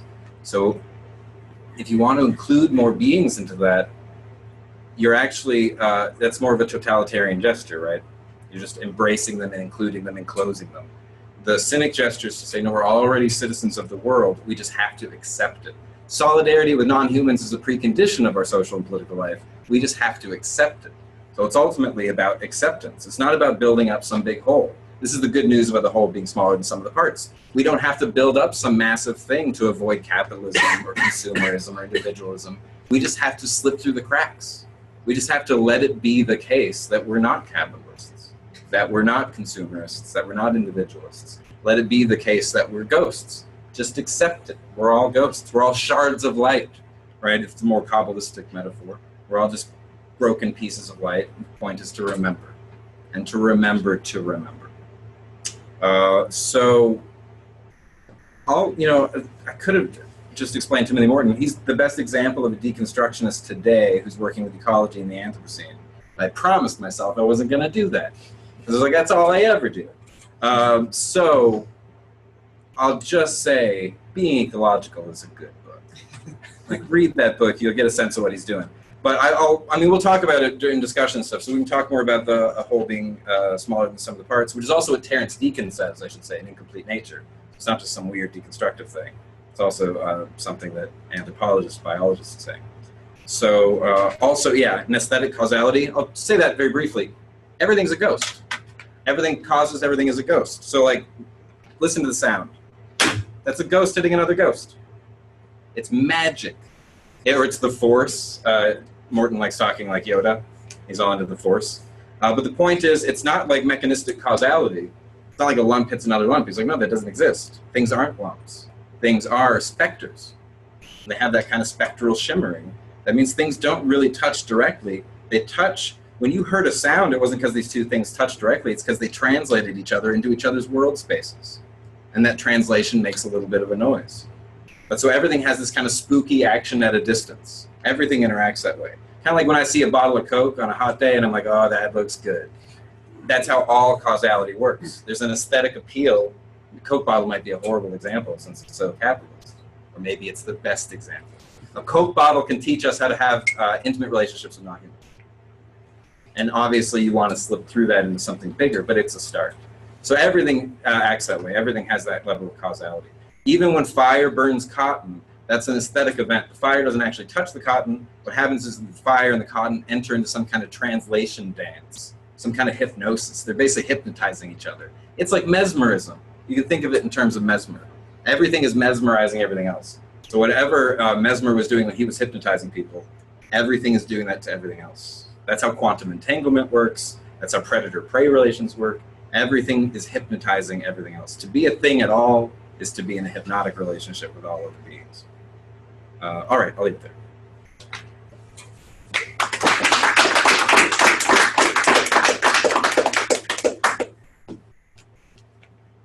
Great. Anybody have a quick question? No? Okay, so let's take 5 minutes, just a quick break, and we'll come back and Sean will respond and we'll have a more general discussion.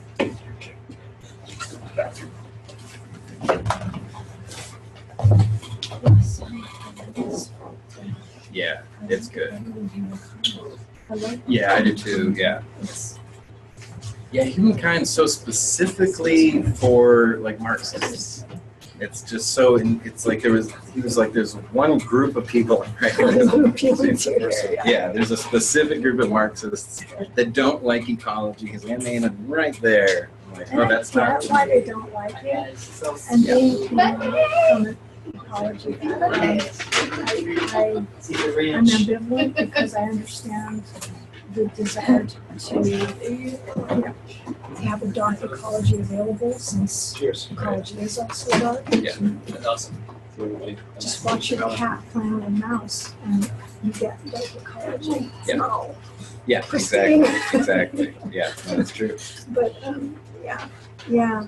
But I like this because I love the aesthetic color that it evokes. And it has a beautiful picture. Yeah, this one especially, it seems like he's just really, I don't know, I guess like no holds barred for him on this one. It's like, all right, I'm just gonna really let it Go out Yeah. there and Yeah, it's nice. Whereas some of the other books are more of like, okay, I'm gonna explain these theories, engage these thinkers. This time it's just just the craziest, best really went metaphors. crazy and Yeah, it's got really very good. poetic. Yeah, I think it's my favorite. I've been keeping up with pretty much everything he does.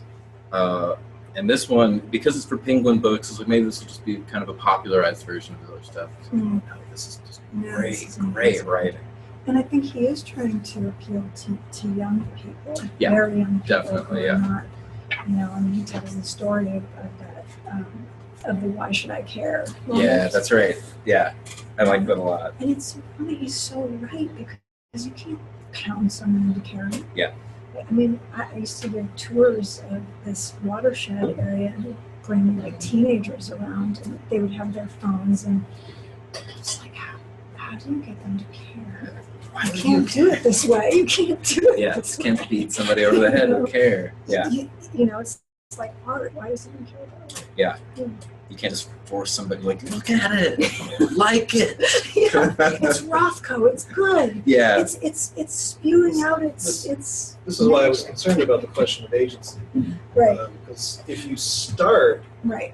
and I realize you're not starting, you're talking to a bunch of grad students, but if you start with the decentering of agency, you've lost everyone from the very beginning. I hear what you're saying. Yeah. And I don't mean to like say that you said it wrong. No, I think no. you're bringing up a question that's really important. I may So- have said it wrong or right. I don't know, but it's good feedback Yeah. because, communication is the goal. Right. But I think it would be better if there and there is a little graphic of it, how these three things feed into each other. Right.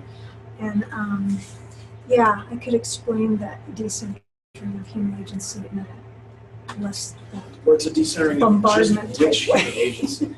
yeah, that's Yeah. true. Yeah, it's Which decentering kinds of of bad There's the humans. developmental achievement of agency, Right. which not everyone has the same access to, which is a huge area of justice, right? Right. Like the attainment of agency in the first place, then the decentering Right. as like a new higher order sort of process. I hear what you're saying. Yeah, so you kind of need to decenter the human with a capital H in order to Right. liberate humans. Yeah. Yeah, and you Yeah. were talking about that at the end, that there is actually a revised and revived form of agency that Yeah. comes about through these experiences of creativity that exceed the boundaries of the human. Yeah. That would be the capital H, I guess. Yeah. Yeah. So that's where, you come back to a discovery of agency, which is what I was kind of trying to sort of draw out. So they kind of both have Yeah. a role here. Well, I think Timothy Morton is really speaks to that sort of not bombarding someone with decentering human agency, Okay. and but rather this aesthetically causal space of magic, which part of the.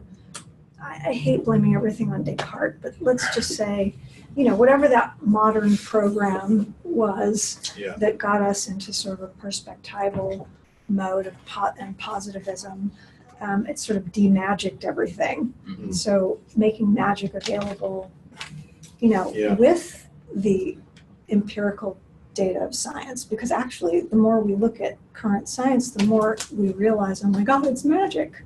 Yeah, exactly. I don't know if I even would associate like contemporary science with positivism. per No. se. It's post-positivism. Yeah. It has in terms of research though, it does have some clinging, Sure. like axiological neutrality is a big Yeah, problem. Yeah.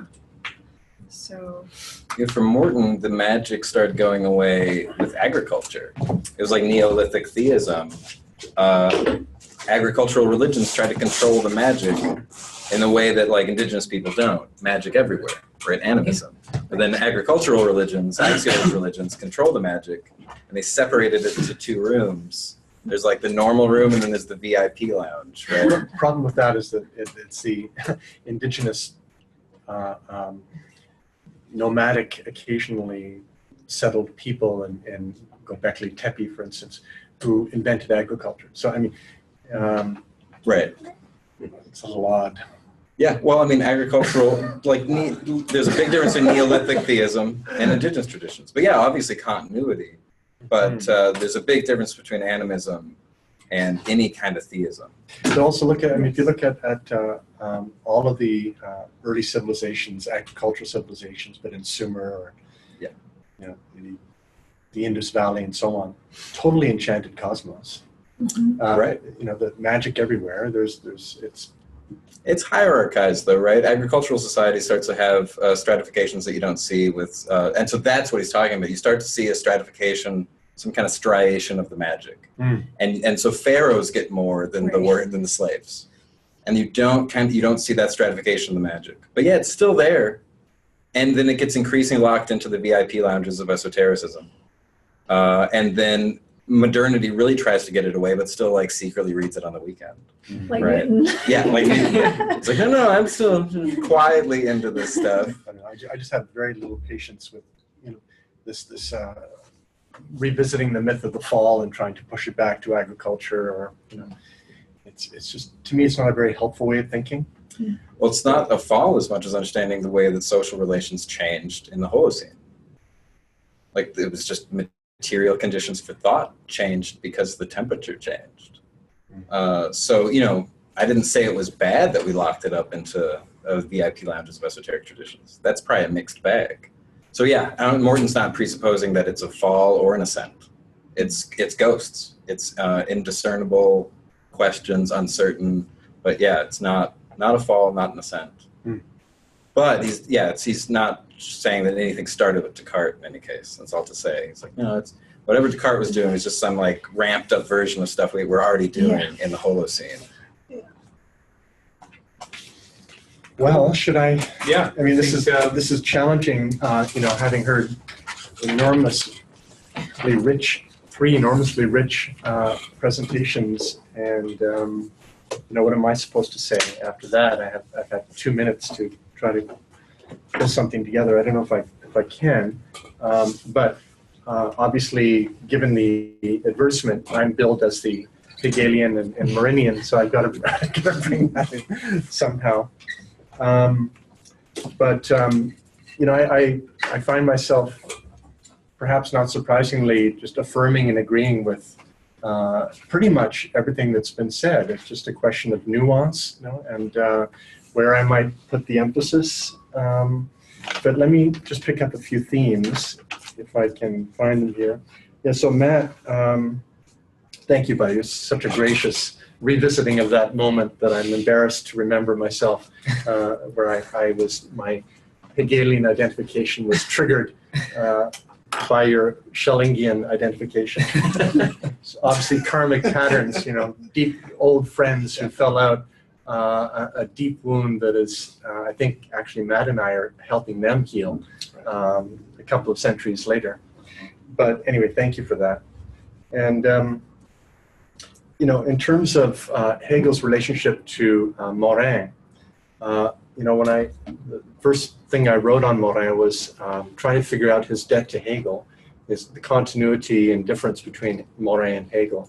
So I wrote a paper on this, and when I gave it to him, he then sent me a copy of the most recent volume of Method to come out on the knowledge of knowledge, La connaissance de la connaissance, I think it's the first part. And he wrote, I'll translate, to Sean, who knows that the dialogic, which is his term, is the daughter of the dialectic, which is the daughter of the dialogic, after a comma. And he said, yours very affectionately and Hegelianally, Hegel. Okay, so just sort of confirming in a sense, but tweaking Foucault's insight as well. So now, how this theme of the shadow of Hegel, or the ghost of Hegel, that continues to haunt these discussions for me, you know, where I see it coming up is around the tension not only between diversity and identity, or pluralism and unity, but the universal and the particular. So Matt, you talked about the need for particulars rather than universals. And you stressed the need also, though, for a concrete particularism, right? That was your term, a concrete particularism? To think concretely about particulars, yeah. And I like that. And it's a neat counterpart to the idea that Hegel was the first to promote, and that is informing so much of my own thinking, of the concrete universal. So like Hegel inherited this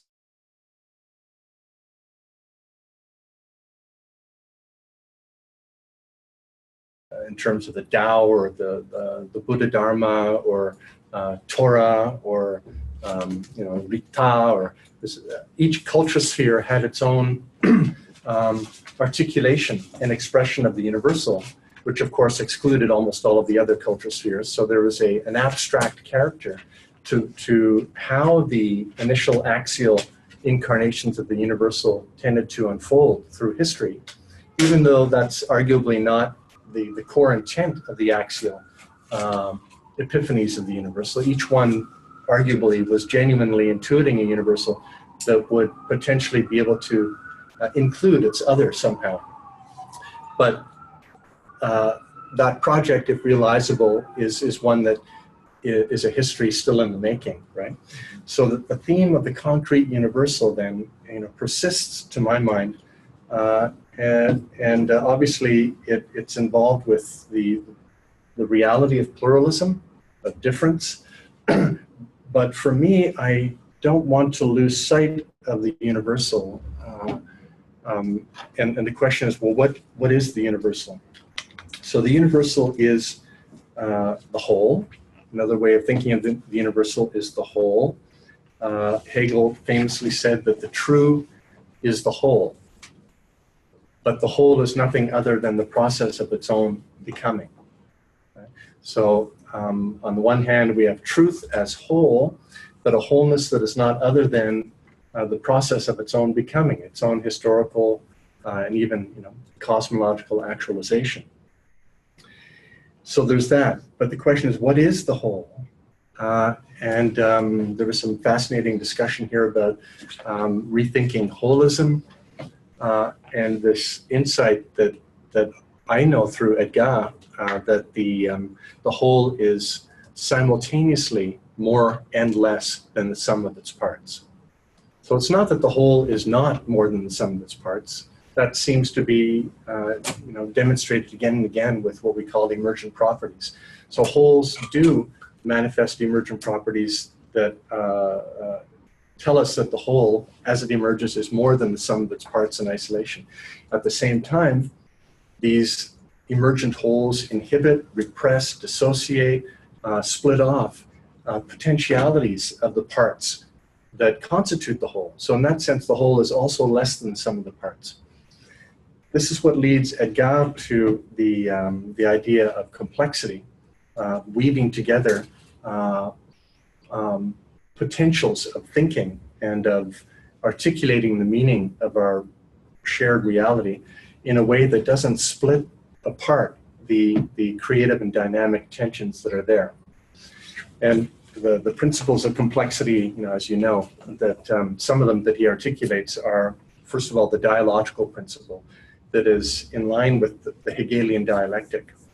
But unlike how most people think of the dialectic, which is perhaps not fair to Hegel, namely as a process where difference gets abolished and tension gets resolved in a higher synthesis, the dialogical principle affirms the tension as an irreducible, inexpungible quality of the real. So that anything that's real and complex or alive, so reality, life, and complexity are sort of almost synonyms for each other, is dialogical in that to be true to life, to be true to complexity, means to simultaneously affirm the sim, the complementarity, the togetherness of, and the antagonism between elements in relation. And it's important for Hegel to affirm the sum in the sympoiesis, in the being together, while not losing sight of the creative tension. Right? So that's how the dialogic, he tries to distinguish the dialogic from the Hegelian dialectic. But they're arguably, the same thing, just a different emphasis. But other ingredients of complexity are the holographic principle.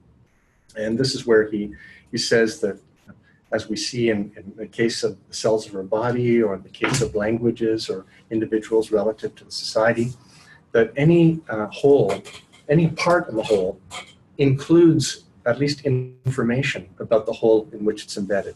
So in that sense, the part includes the whole, which includes the parts. So there's a recursive relationship between part and whole. So dialogic, recursivity, and the holographic principle. These are all ingredients of complexity, which I see at work in all three of your presentations, but I don't see sufficiently, to my mind, highlighted, at least in the work of Latour. I mean, I see it there, but I think there could be more. Or Morton, the little I know of Morton, or Donna Haraway, where there tends to be a kind of slippage, to my mind, in the direction of kind of anarchist pluralism on the one hand, or a too loose assemblage. Like my body is an assemblage. It is composed, but it is organismic, as Jake was saying. I think there is a whole to the body. Just as there's a whole to the planet that we are all not only on, but in and of, in and through which we have our being. So there is a whole. There is a universal, a concrete universal, and to me, it's Gaia. Okay? See here. So Sam, I love. Gee, you're such a poet, and I'm not sure what to make of the details of the mappings that you were giving, but as always, what strikes me most about what you're bringing up is how important it is to recover the metaphorical or analogical ground of our cognition. And that's true not only of our theories and concepts, but it's true of our being in the world. I mean, to be is to be a metaphor, in a sense, is to be an analogy, as you described so eloquently, with something as simple as an object hitting another object and making a sound. So causality as analogy or metaphor or resonance. And what to me that points to as well is analogies and metaphors. What they point to is what two discrete or otherwise separate entities share in common. So the key ingredient to me here that I need to think through the problem of the concrete universal is thinking about the common.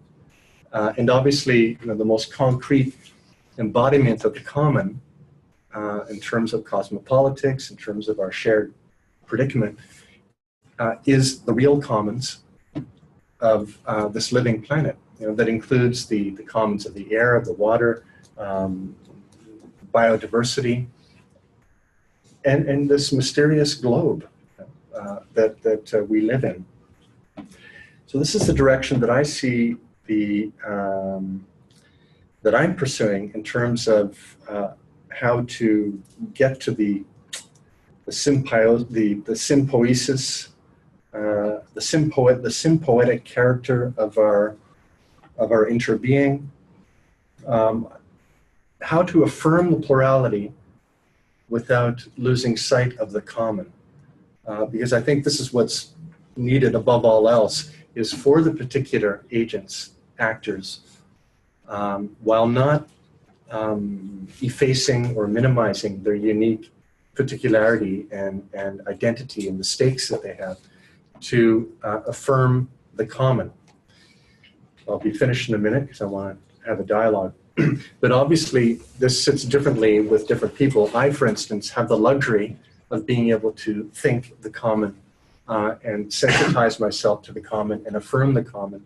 But other individuals and groups who are considerably more oppressed and trapped in cycles of suffering and oppression, as compared with me, don't have the luxury to surface the common, right? Because of the structures of injustice, exploitation, and so on that characterize our world. So there is a differentiation, an ethical differentiation that corresponds to the very real difference of situatedness of all of the actors that compose Gaia. And hence there is, there's an ethical imperative on the part of those who can to act on behalf of the common, which paradoxically, will involve identifying and affirming those particulars that are effaced, oppressed, dissociated, split off, including our non-human others and so on. So I'm affirming everything that you've said and joyfully, and I'm learning so much from it. And I want to encourage you not to lose sight of a very real common that is more than an assemblage, is more than a composition, even though it is that. And this is echoing what Rick was alluding to earlier as well, that Gaia, I believe, is an emerging, I'll call it hyper-subject. Morgan talks about hyper-object, but I think Gaia is a hyper-subject that, as Fechner wrote about long ago and Schelling before him, is ensouled. And some of us are being called in these latter days to intuit and articulate the complex emergent subjectivity and awareness and soul character, this radical enchantment that you're talking about, Julie, of Gaia. And I think if we lose sight of that, there's a danger that we will get lost in the forest of symbols, the forest of discourses and theories, and it'll just be too late. So I'm calling for not losing sight of Gaia as the concrete universal. And I'd like to hear how that fits into what you've presented.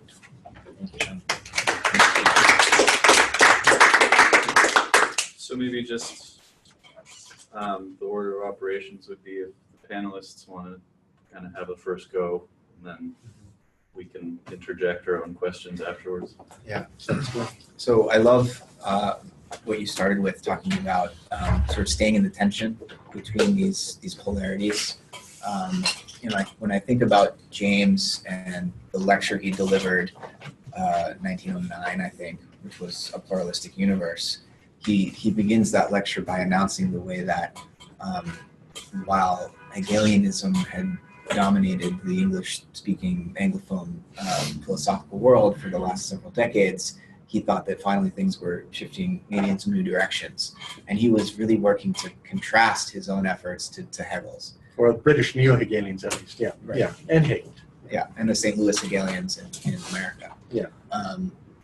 And he was overemphasizing his difference and trying to emphasize empiricism over idealism or rationalism, emphasize particulars to sort of save them from maybe some poor treatment at the hands of some of the more idealistic-minded approaches that he was surrounded by.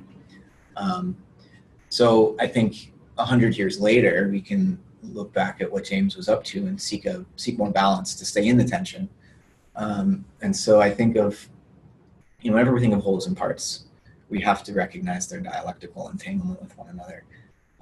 And if I think back to Descartes and his dualism, again, sorry to blame Descartes, but he's an easy target. He kind of breaks the tension by separating intentional mind from extensional matter, right? These very easy compartments that can categorize the entire world. There's human mind and everything else outside the human mind. And what I see as the boon of a sort of pluralistic panpsychism is that it allows us to go back to the tension, so that rather than having these two different kinds of substances, we recognize that tension is the default mode of relation for all beings. which they're as much mental as they are physical beings. In those old categories, maybe we need new words to think about those. If all physical processes are at the same time mental processes, we need a new language that captures that inextricable entanglement or tension. I write about this a bit in my dissertation, actually, the return to thinking and staying in the tension rather than defaulting to the old modern way of separating intentional mind from extensional matter. In terms of wholes and parts, and there's a way in which the whole is greater than the sum of the parts and a way in which the whole is less than the sum of the parts. Maybe we're better off just saying the whole is different from the sum of its parts, right? And you, Sam, mentioned Terence Deacon as an example of someone within the sciences who's thinking the emergence of wholes in a way that isn't the form of explosive holism that Morton is worried about. He talks about wholes as always being absent from the systems that they're supposed to be characterizing, or when a system is characterized as a whole, it's because there's something active that's not present there that you don't find when you look for it. It's kind of a ghost, perhaps. So he talks about these absential features of the natural world that materialism can't account for. So any formal causality is the operation of what he refers to as an absential cause. So it's a way of getting at wholeness that doesn't separate the whole as some separate ontological category, as though the whole somehow pre-existed the parts or could exist without the parts. So I think, the difficulty that Morton is trying to work through is the tendency for thought to attach to abstractions and to worry so much about protecting some abstract whole, so much so that we lose sight of the concrete particulars that are composing the whole. But can I ask you though, how does that help us with the increasingly obvious situation that we are dealing with a very concrete whole in terms of planetary climate change, mass extinction, collapse of civilization. All of these, our predicament is at the level of the whole, and at least the concrete. It's not the cosmos, but it's our region of the cosmos, which is our concrete universal. It's a very real whole. That how does Can I speak a little bit to that? So when I started reading Timothy Morton, all of my hackles stood up, and I was like, nihilism, it's nihilism!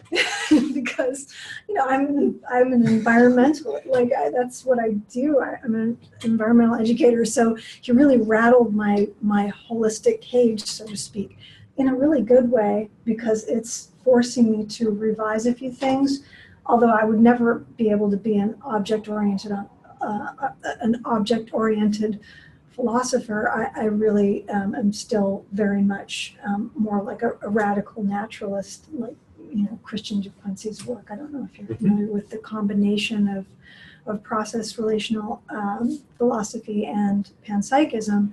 But and I think what he's doing and what he says in this new book is he uses the word making ecology cheap, which also raises my hackles.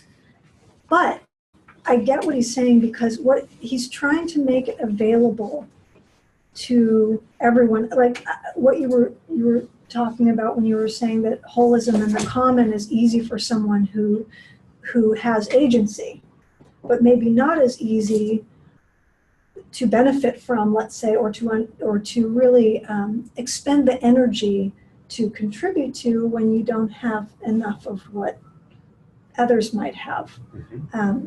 So it all started apparently when he heard a student say, why should I care about something he was talking about in a lecture? And he realized, oh, it's this not caring that's kind of at the edge of things. In my work as an environmental educator, I found it very difficult to get teenagers to put their cell phones down. How to connect, and what he's saying about making it cheap. Really, he's saying making the ecological experience present and available to diverse humans. And so, and I'm very much, I love Edgar Morin's work, and I definitely, when I put up that quote by Donna Haraway, I don't think autopoiesis is necessarily a fantasy, because obviously there has to be autopoiesis for there to be sympoiesis. It's a recursivity. Yeah, it's a recursivity. But in terms of this idea of making ecology available, I think what he's trying to do is put the space of poetry. You know, Edgar Morin talks about the poetic, prosaic and the poetic. I think he's trying to make available more of the poetic side of politics. I think that's what he's actually doing in a way that reaches young people, maybe younger than I. Privileged Perhaps people. young privileged people, but also young people who are not privileged in the sense that the sense of the world as a whole is not available to them. The sense of ecology is not available because maybe if you only live in a concrete place and don't see many trees, it's hard to understand what being ecological means. Maybe the only ecology that you can relate to is your cat or a potted plant. Or I think he's trying to make available that poetic space to more diverse knowings. Neat. I'd like to read it. Yeah, and I understand the danger of the nihilistic edge. But I wonder if, because we're all in so much pain and suffering due to the rupture of all these systems that cascade into our systems, it's almost like the bombardment of the ecological program doesn't seem to really work and motivate people. It kind of puts them into a paralysis. And I'm starting to get that there's a need to actualize that doesn't go toward paralysis or denial. And that's kind of well achieved through creativity. And that's why I like what Donna Haraway is doing with all of these creative projects that celebrate interspecies creativity and sometimes even just remember what we want to remember. There's like a poignancy in that. And I believe in ecological action, but I don't know if it's available to everyone. So where's the politics in all of this? I'm wondering. I see the creativity, the playfulness. Where's the where there? You know? Yeah, well, I mean, think about climate politics specifically, and if it's about reducing carbon emissions. One of the reasons you don't want to focus on climate as just some object that would be present to your mind is because, like, family planning, educating girls, and reducing our refrigeration are the biggest things we can do right now, right? A plant-based diet helps, reducing food waste. If you want to reduce food waste, I'm fighting climate change, like in my refrigerator again, and I'm fighting it in my compost heap. And so, like, this idea that there's some giant object to focus on really misses the fact that what that giant object is all these little fragile pieces of things that we interact with in our everyday life. And so, like, what is the big thing to do for climate politics? It might very well be, for some people, you're going to just engage your refrigerator differently. And for some people, it might be changing policy. You know what would be the best thing to do if the whole matters so much is kill a bunch of white humans. We're the world's #1 polluter, so clearly Gaia doesn't matter more than the parts, or that would be the most sound answer. So if we're trying to think of something to do, I mean, Morton's answer is combat racism and sexism. It's like the biggest thing preventing solidarity with non-humans is the fact that humans have locked themselves into all kinds of intra-group conflict. And so he thinks anthropocentrism is structured by racism. How do we maintain like this thin, rigid boundary between humans and non-humans? We throw a bunch of the abject humans onto it. And so it's women, it's people of color, it's indigenous people. So climate politics is going to be about that, right? It's going to be about things like Standing Rock. It's going to be about things like making sure that, like, kids in Africa have solar-powered lights so that they can read at night, right? And so the point is to unfold the great diversity of activities that need to go under the umbrella of climate politics, instead of just seeing it as like this one problem with one approach. It's going to be everywhere, and it's going to be something where you don't exactly know that you're doing it when you're doing it. Like somebody might not know that just reading their kid a bedtime story means that they're educating young women and helping to reduce global emissions. And so maybe taking your eye off the ball is part of it. But of course, we don't want to do that. Keep your eye on the ball, keep your eye on the ball. It's like, it's like PTSD. We're like, no, there's more data that says how important this is. And just if I wash my hands a little more, it'll be okay. Don't you see there's more data? And it's like, hold on, maybe the PTSD is actually preventing us from engaging with these political problems. I mean, the fact of the matter, hence spirit and flames, I'm saying, look, we're in ashes. And we're pretending like we can still install ourselves in a point before that happened. Right, like the dreams, the stress dreams of somebody with PTSD. You keep reliving the event over and over. You keep thinking, what went wrong? Where can we get back before this and make sure that it doesn't happen? It's like the best thing we could do right now for climate politics is work with that grief. And until we get over that, talk of like a concrete universal or like philosophy, ontology, these are just the problem.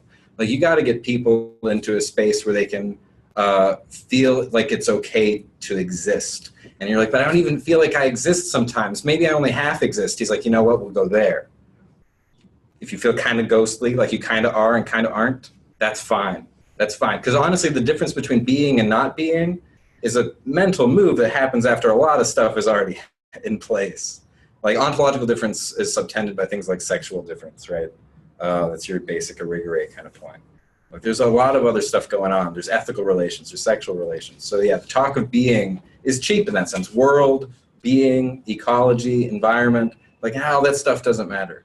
But if you can get somebody excited about a poem, that might be the climate politics we need. Because it turns out that attuning to a polar bear is a lot like attuning to a poem. You get into something beautiful that pulls you in, right? And so we just need to open up spaces of beauty where people get pulled in.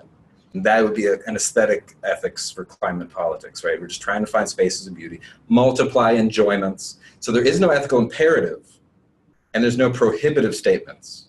We're going to get rid of that whole mood.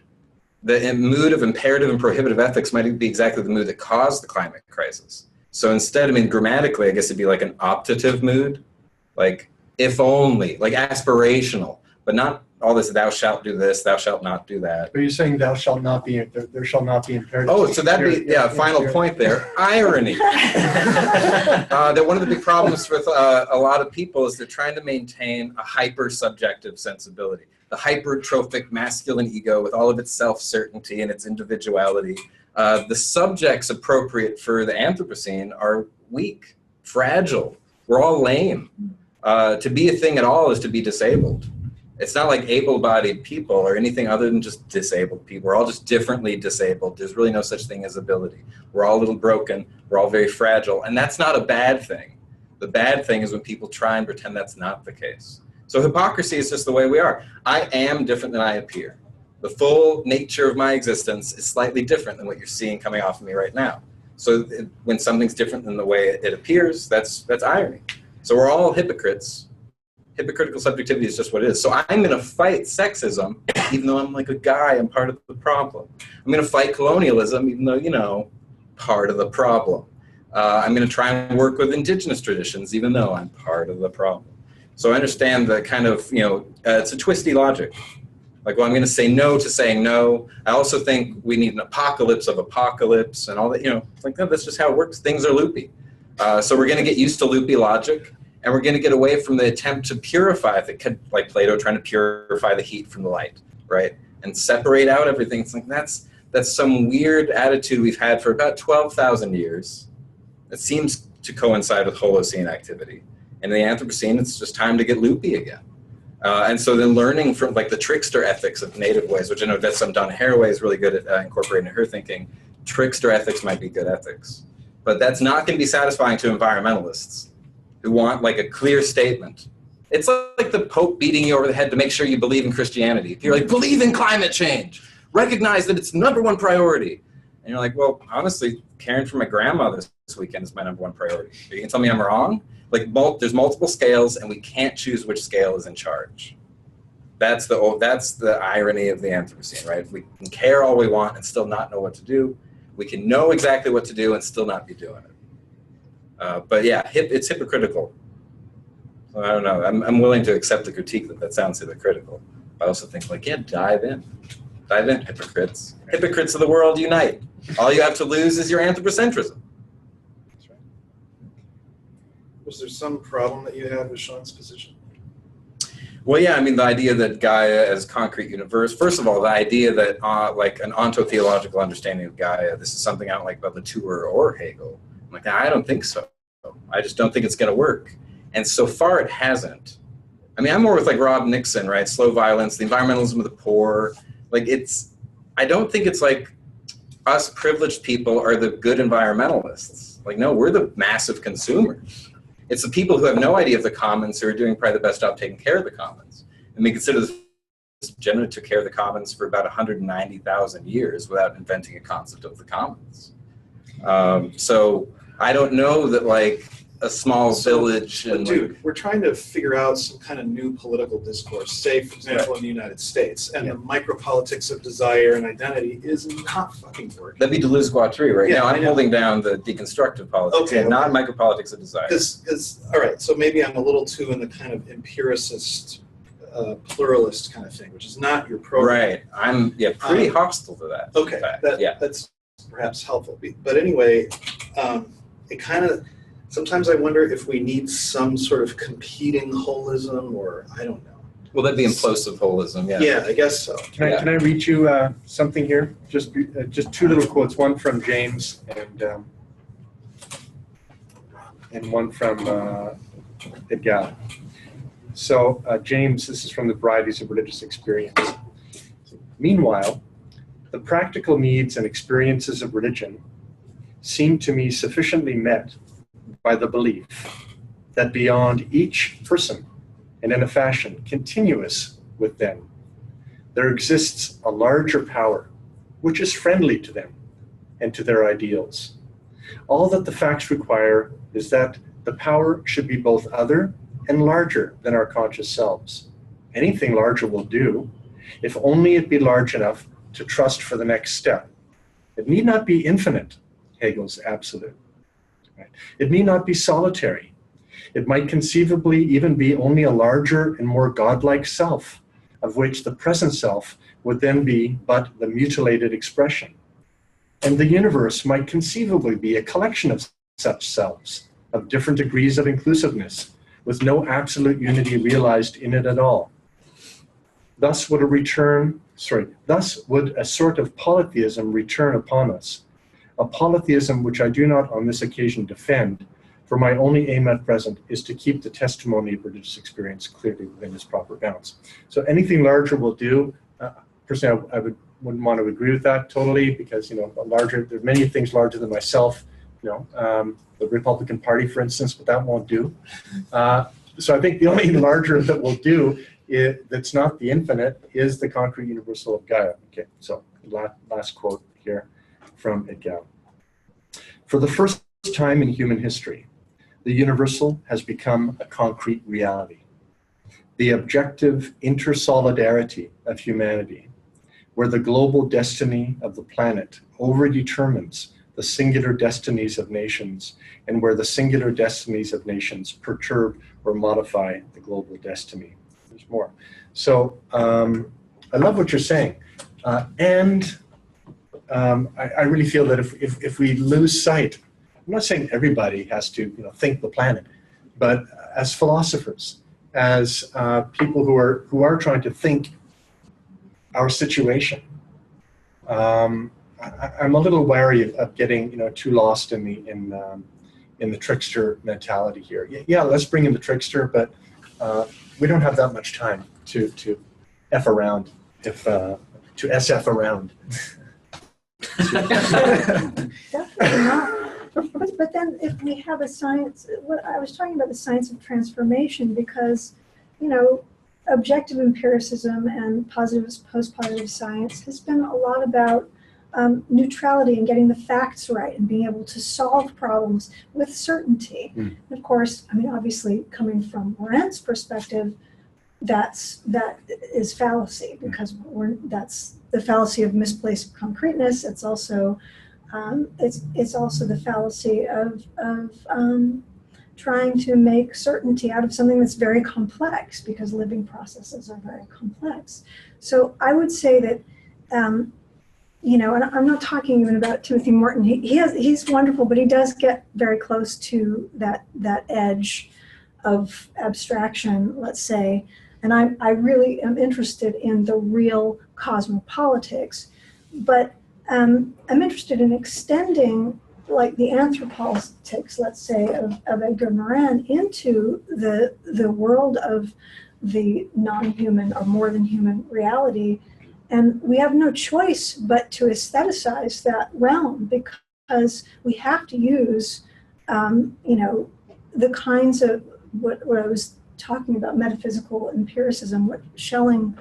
Actually, I took that from Matt's blog, and I didn't know it was Schelling because I didn't study much Schelling, but I love that thought, because in order to have a transformation-oriented science, we need more of it. Maybe Goethean would be a good phrase to use, a Goethean science that includes the imagination.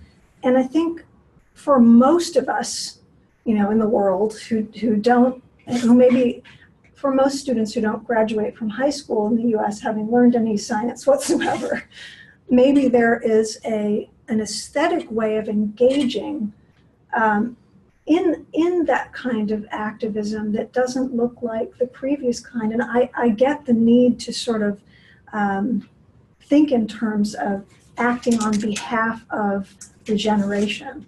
But these regenerative projects are very aesthetic. Even permaculture is a very aesthetic, creatively loose project. And yet it does so much for the environment. And if there are more of these creative projects, kind of, and that's why I call it radical enchantment, you know, radically engaging in the kind of creativity that thinks things together, you know, that bisociates, thinks things together that were once apart. What does math have to do with dance? What does science have to do with, you know, poetry? So I don't think these are frivolous expenditures. Oh, no, I don't think they're frivolous either. But I my do question, think that they are political. Oh, yes, but my question is that my sense is that we're so late in the game. You know, it may be too late, and this all may be literally academic.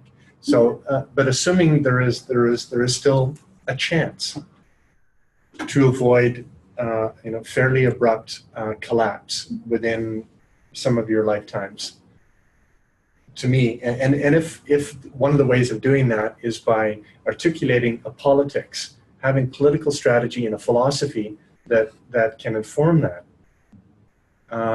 you know, as creative and as essential as the poetic is, and I believe it is, the metaphorical, the trickster, and so on, it's not enough. And I think it may be a seductive distraction to overemphasize it this late in the game. That's my only point. If we don't keep if we lose sight of the imperative and what is truly concretely universal, you know, what it is we do have in common, what's at stake.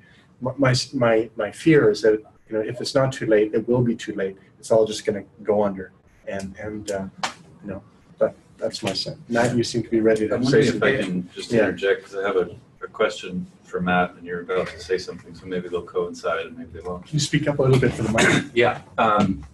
Well, you're taking on Whitehead. You've been working with Whitehead for a long time. I've been watching you work with Whitehead for a long time.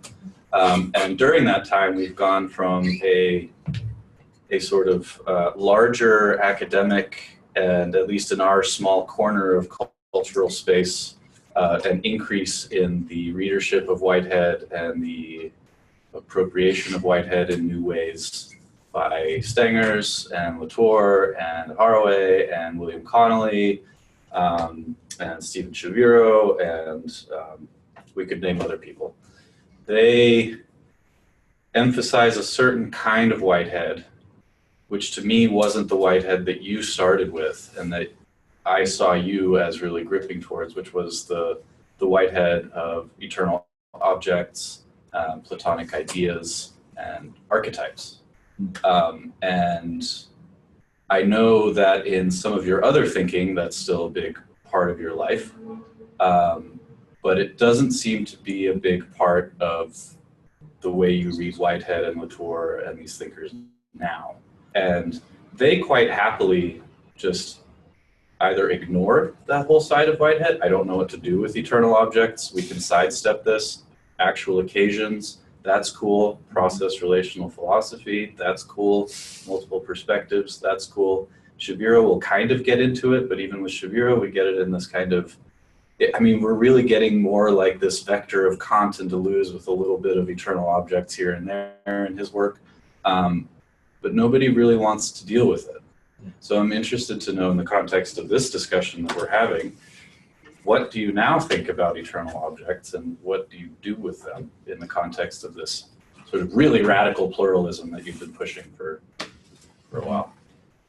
I still think, well, I'll answer your question, and then I'll dive back into this. I don't know if I can relate eternal objects to the political thing we're talking about. Maybe I can. Maybe to the question of universals in general. Right. Well, I mean, Whitehead says eternal objects can function as universals or as particulars, depending on their place in the process of concrescence. But I've always thought that if you take eternal objects out of Whitehead's system and only try to have the relational processes of actual occasions prehending other actual occasions, that there's no way for potentiality and novelty to be realized in that kind of a universe. Eternal objects are what allow, they're kind of what mediates between the experiential agencies of Whitehead's universe, and without them you end up with the sort of lava lamp materialism that Whitehead's often criticized for having. I think they are, yeah, they're the source of potentiality in process. So without them, all an actual occasion could experience would be what's already been actualized, past actual occasions, already objectified actuality. Eternal objects are what are prehended as not yet realized, but potentially realizable, and give actual occasions something to be lured by into the future. So to try to have Whitehead's process ontology without eternal objects just doesn't make sense to me. I mean, I'm all for tinkering with Whitehead or any metaphysical system to see what else you can do with it. But I think because people are so allergic to any sense of transcendence or eternality, they tend, when they get into Whitehead, to be a little annoyed by eternal objects and God. I mean, God forbid we should have God in our metaphysics, right? So yeah, I haven't been writing a lot about that since, I don't know, I think 2015 was the turning point when the Whitehead conference happened, and I started trying to apply Whitehead more to the ecological crisis. I started writing less about these more obscure metaphysical questions. But it seems you're saying they're central to getting the metaphysical system going. Yeah. And they seem to play some role in, some version of them at least, in Sean's criticism of this kind of pluralism that exists without them. Mm-hmm. So I'm wondering what's the holdup? Why are you giving them less airplay? Just a finite amount of mental resources in any given instance, you know. But this question of, like, when Rick was asking about species, right, and whether species are a species is something that feels pain or that we could identify with as a subject. As a subject, yeah. You know, for an archetypal theory or like a Jungian approach, there's some agency or subjectivity there in these universals, like a species. Whereas for Whitehead, he's very careful to not give eternal objects any agency whatsoever. Mm-hmm. Agency is something that actual occasions have, and actual occasions sort of need eternal objects to give them a sense of allurement, to become something else than what they already are, or what they already have been. But there's no agency in eternal objects. They don't even exist, strictly speaking. They're pure potentials. So I think maybe my allegiance to that classical Whiteheadianism is why I'm a little bit skittish about attributing agency or subjectivity to species as such, rather than the individual organisms that compose the abstract group called a species. Yeah. I just want to say that object-oriented ontology will give agency to a species. Definitely. A species is a thing, and if it's a thing, it can act. Whether it could suffer or not, I mean, that would be open to all kinds of interpretations. Depends what you mean by suffering and everything. But yeah, definitely there is a species. And then wouldn't that be one of the critiques of Whitehead, is it gets into a smallism? Maybe it's not reductionistic because you find these cool little experiential occasions or whatever. But like, you lost species, but you get organisms, but you lose species? That's rough. I mean, smallism, there's some readings of Whitehead where, actual occasions are always these little micro quantum events, but, you can have an event the size of a galaxy, or some kind of interiority. Is a species an occasion, or is it an eternal object? It would be an eternal object. But a planet, especially at Hartshorne, the way that I think Hartshorne was developing the philosophy of organism, there's a way of thinking of the planet as a very complex actual occasion. Right. But not species. So Homo sapiens, not an occasion or an event. No, there's nothing it's like to be a species in Whitehead's way. So Homo sapiens doesn't exist.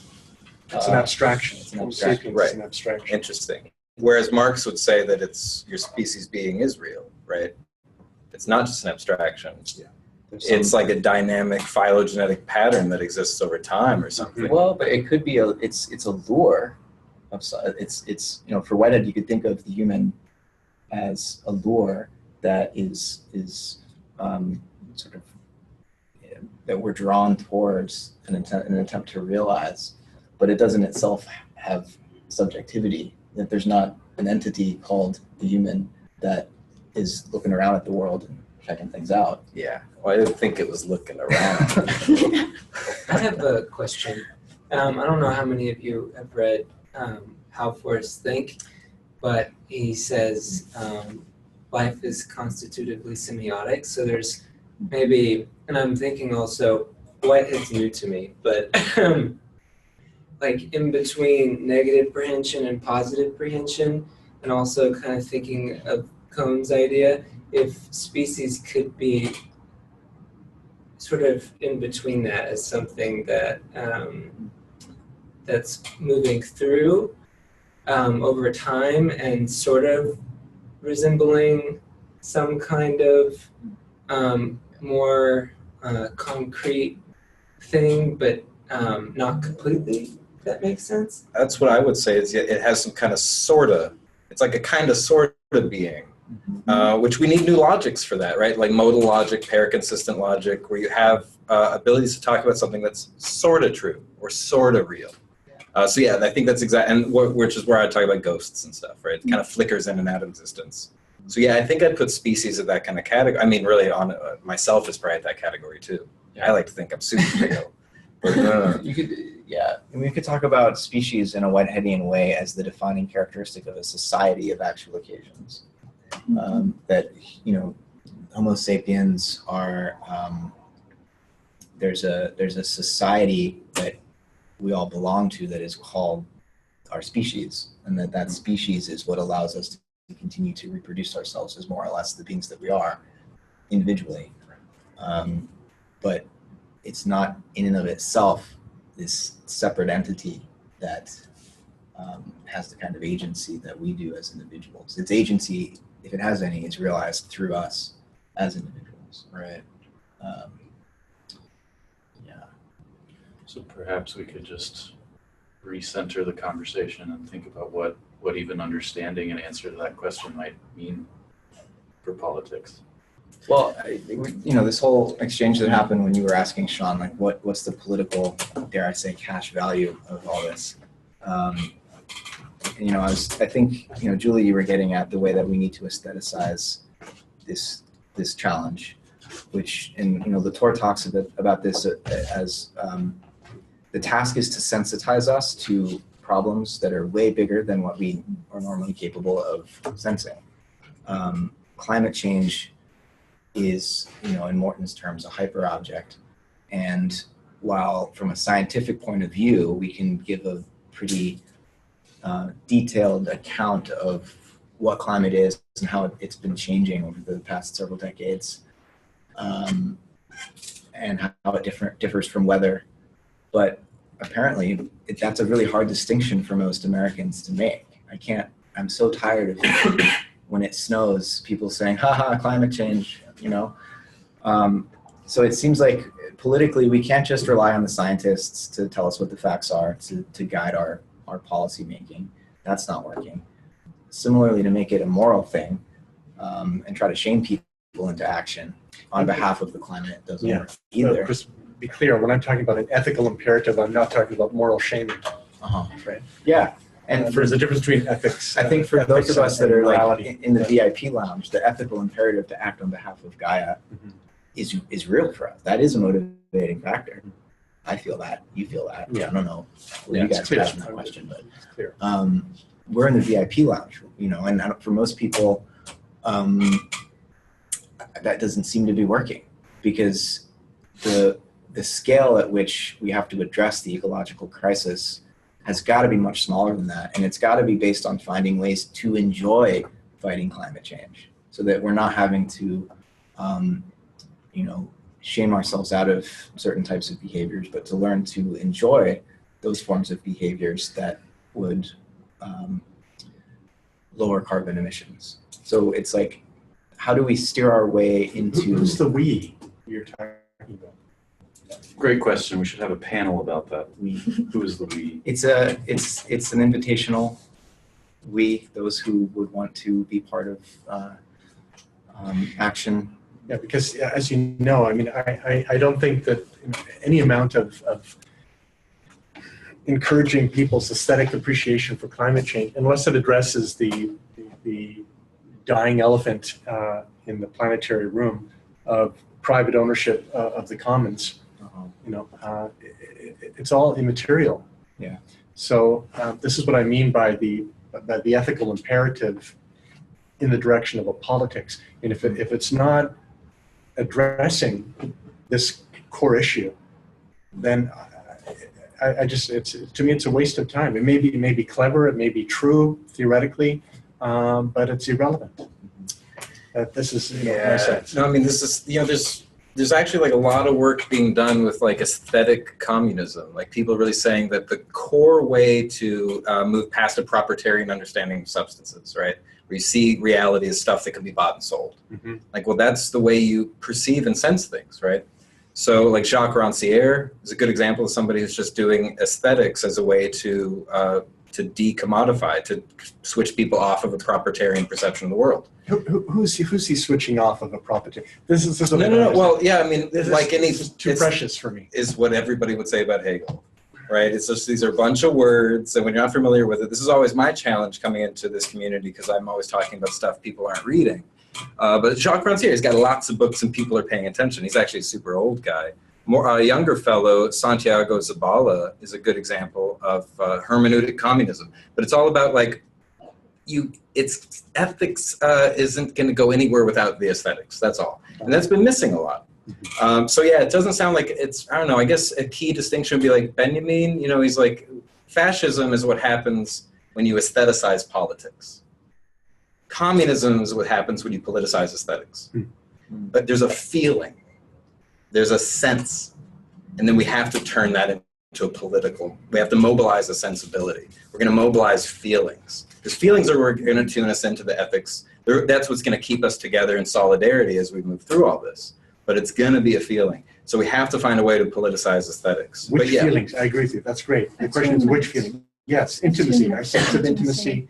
That's actually, he uses the word attunement. He says, instead of tolerating things, we need to attune to them. So, you don't tolerate Beethoven. Well, unless you don't like Beethoven. I don't really like Beethoven. All right. I like Debussy. Okay, I'm sorry, we differ on that. That's all right. Debussy? Vive la différence. Oui. Vraiment. But yeah, I mean, we don't tolerate. We have this whole politics of toleration, and that's one of the things we're talking about, is tolerating people, beings, but rather moving toward a sense of attunement. And that's what I'm getting at with the aesthetic politics that doesn't become communism in the sense of, totalitarianism, but a way of feeling our way through attunement, which is not easy, but it's a practice. And it's kind of like, I don't know, has anybody read Synergic Inquiry? It's a kind of fascinating book that came out of this institution. And it's about having an aesthetic experience of intersubjectivity in a practice.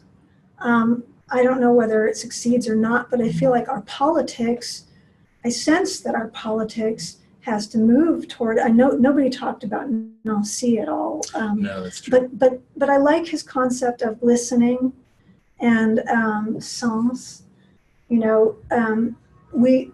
What got us into trouble is the thought that we could remove the sens, remove feeling and attunement from politics, science, all the serious business of getting on with life. And so and I see a really beautiful political movement going on with these regenerative technologies that will really regenerate. That's one of the only chances we have, aside from cutting down on refrigeration, to regenerate the earth with mycology, with permaculture. Permaculture isn't even just a way of growing food. It's actually like a political movement. And it's Toby Hemingway is one guy, if you ever want to check him out. It's a really political way of taking action that is aesthetic and feeling based, but also concrete. And so I guess what I'm saying is, it's almost like we have to sneak up on politics to get this happening, and maybe be radical by thinking aesthetically in a politically active way. So I'm not talking about just I'm born of hippies, and I love just enchantment and floating around in the forest, but that's a very privileged thing that I'm doing. If I were another person having a different experience, I might find the forest really scary because I've never had the experience of the forest. So it's like bringing it to where people are. And that's a lot of what I've had to do with students that come in buses from many different places with many different experiences, some privileged, some incredibly the opposite, how to engage them in caring about the watershed, right? And you have to be really creative and meet them where they are, which is not from a sort of privileged, pristine ecological space. So I guess what I'm getting at is sneaking up on the politics through aesthetics. Certainly at this point, the right has they're way ahead in terms of their effective rhetoric for meeting people where they are, and incorporating an aesthetic dimension to their discourse, and so on. But this is I think agree. the right does have that? Oh, of course. Yeah, that's what Trump is. Well, we're talking about neoliberalism. Like policy wonks versus demagogues. Demagogues are the ones that manage to make people feel, and to appeal to their senses, and to use masters of metaphor and so on. So yes, I agree that as a rhetorical strategy, we need to be able to master that. And I think as philosophers and ethicists, dare I say, if I consider myself one, I think we also need to think what it is we want people to feel. I mean, obviously you're doing that with your work. I know, and what I've seen of your work over the years, just It's wonderful how you're doing this. So I'm affirming that. And You want more of the light in terms of the light. yeah, I want more. Yeah, I don't want to lose sight of the light. Yeah, for the left-hand version of the power. Before we launch forward, we have like 5 minutes left of our time, so I just want to be mindful that you have Some last words. some last words, or if we want to continue after this in another format, that's fine. But maybe stick with what we have instead of launching further.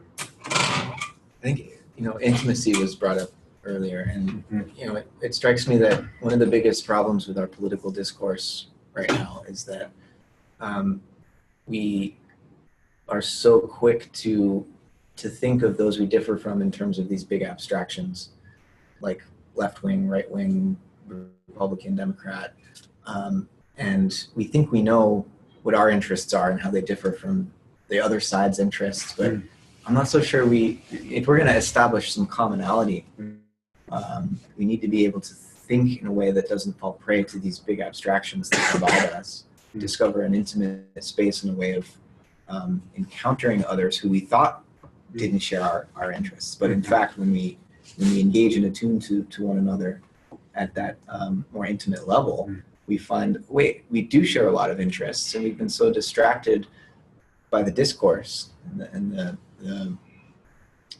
attempts to split us apart in various ways, whether it's racially or through gender or class.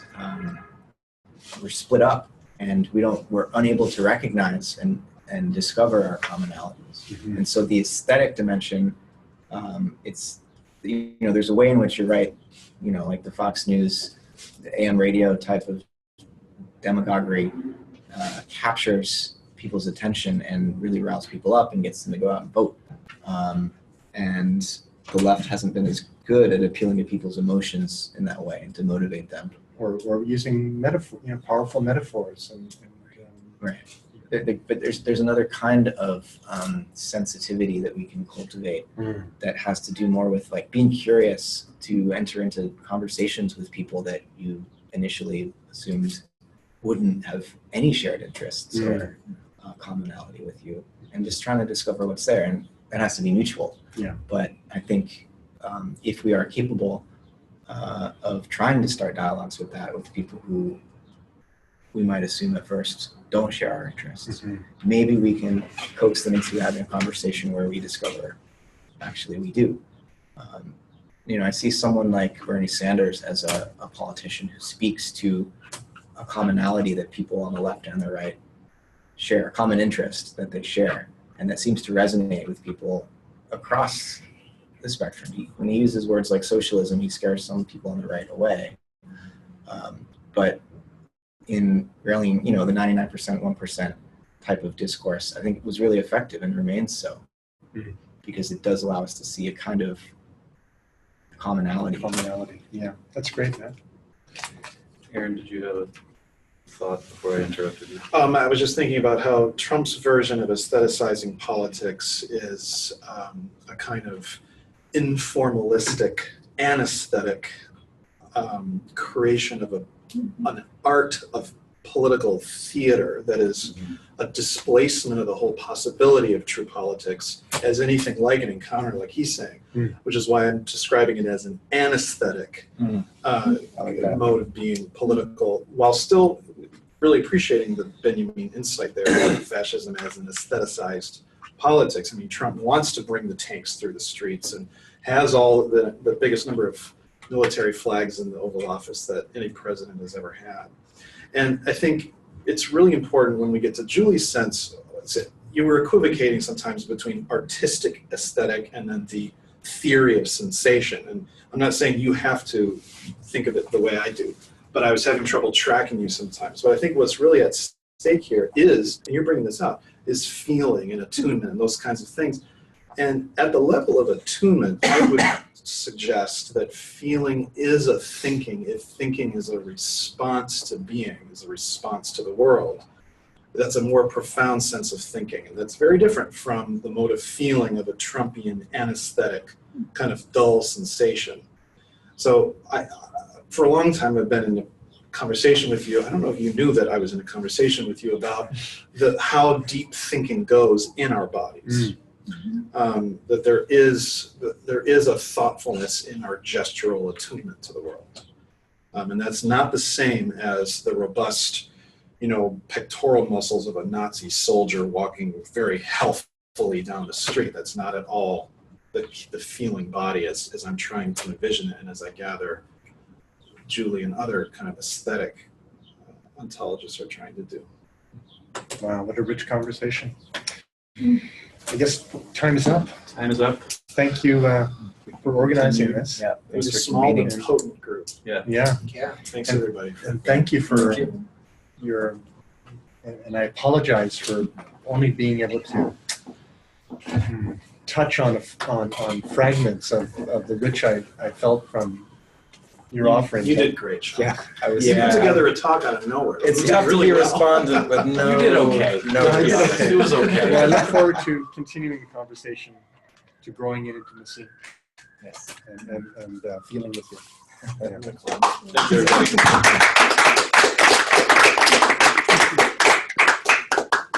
Julie, I think Bravo. you're more interesting than Christian.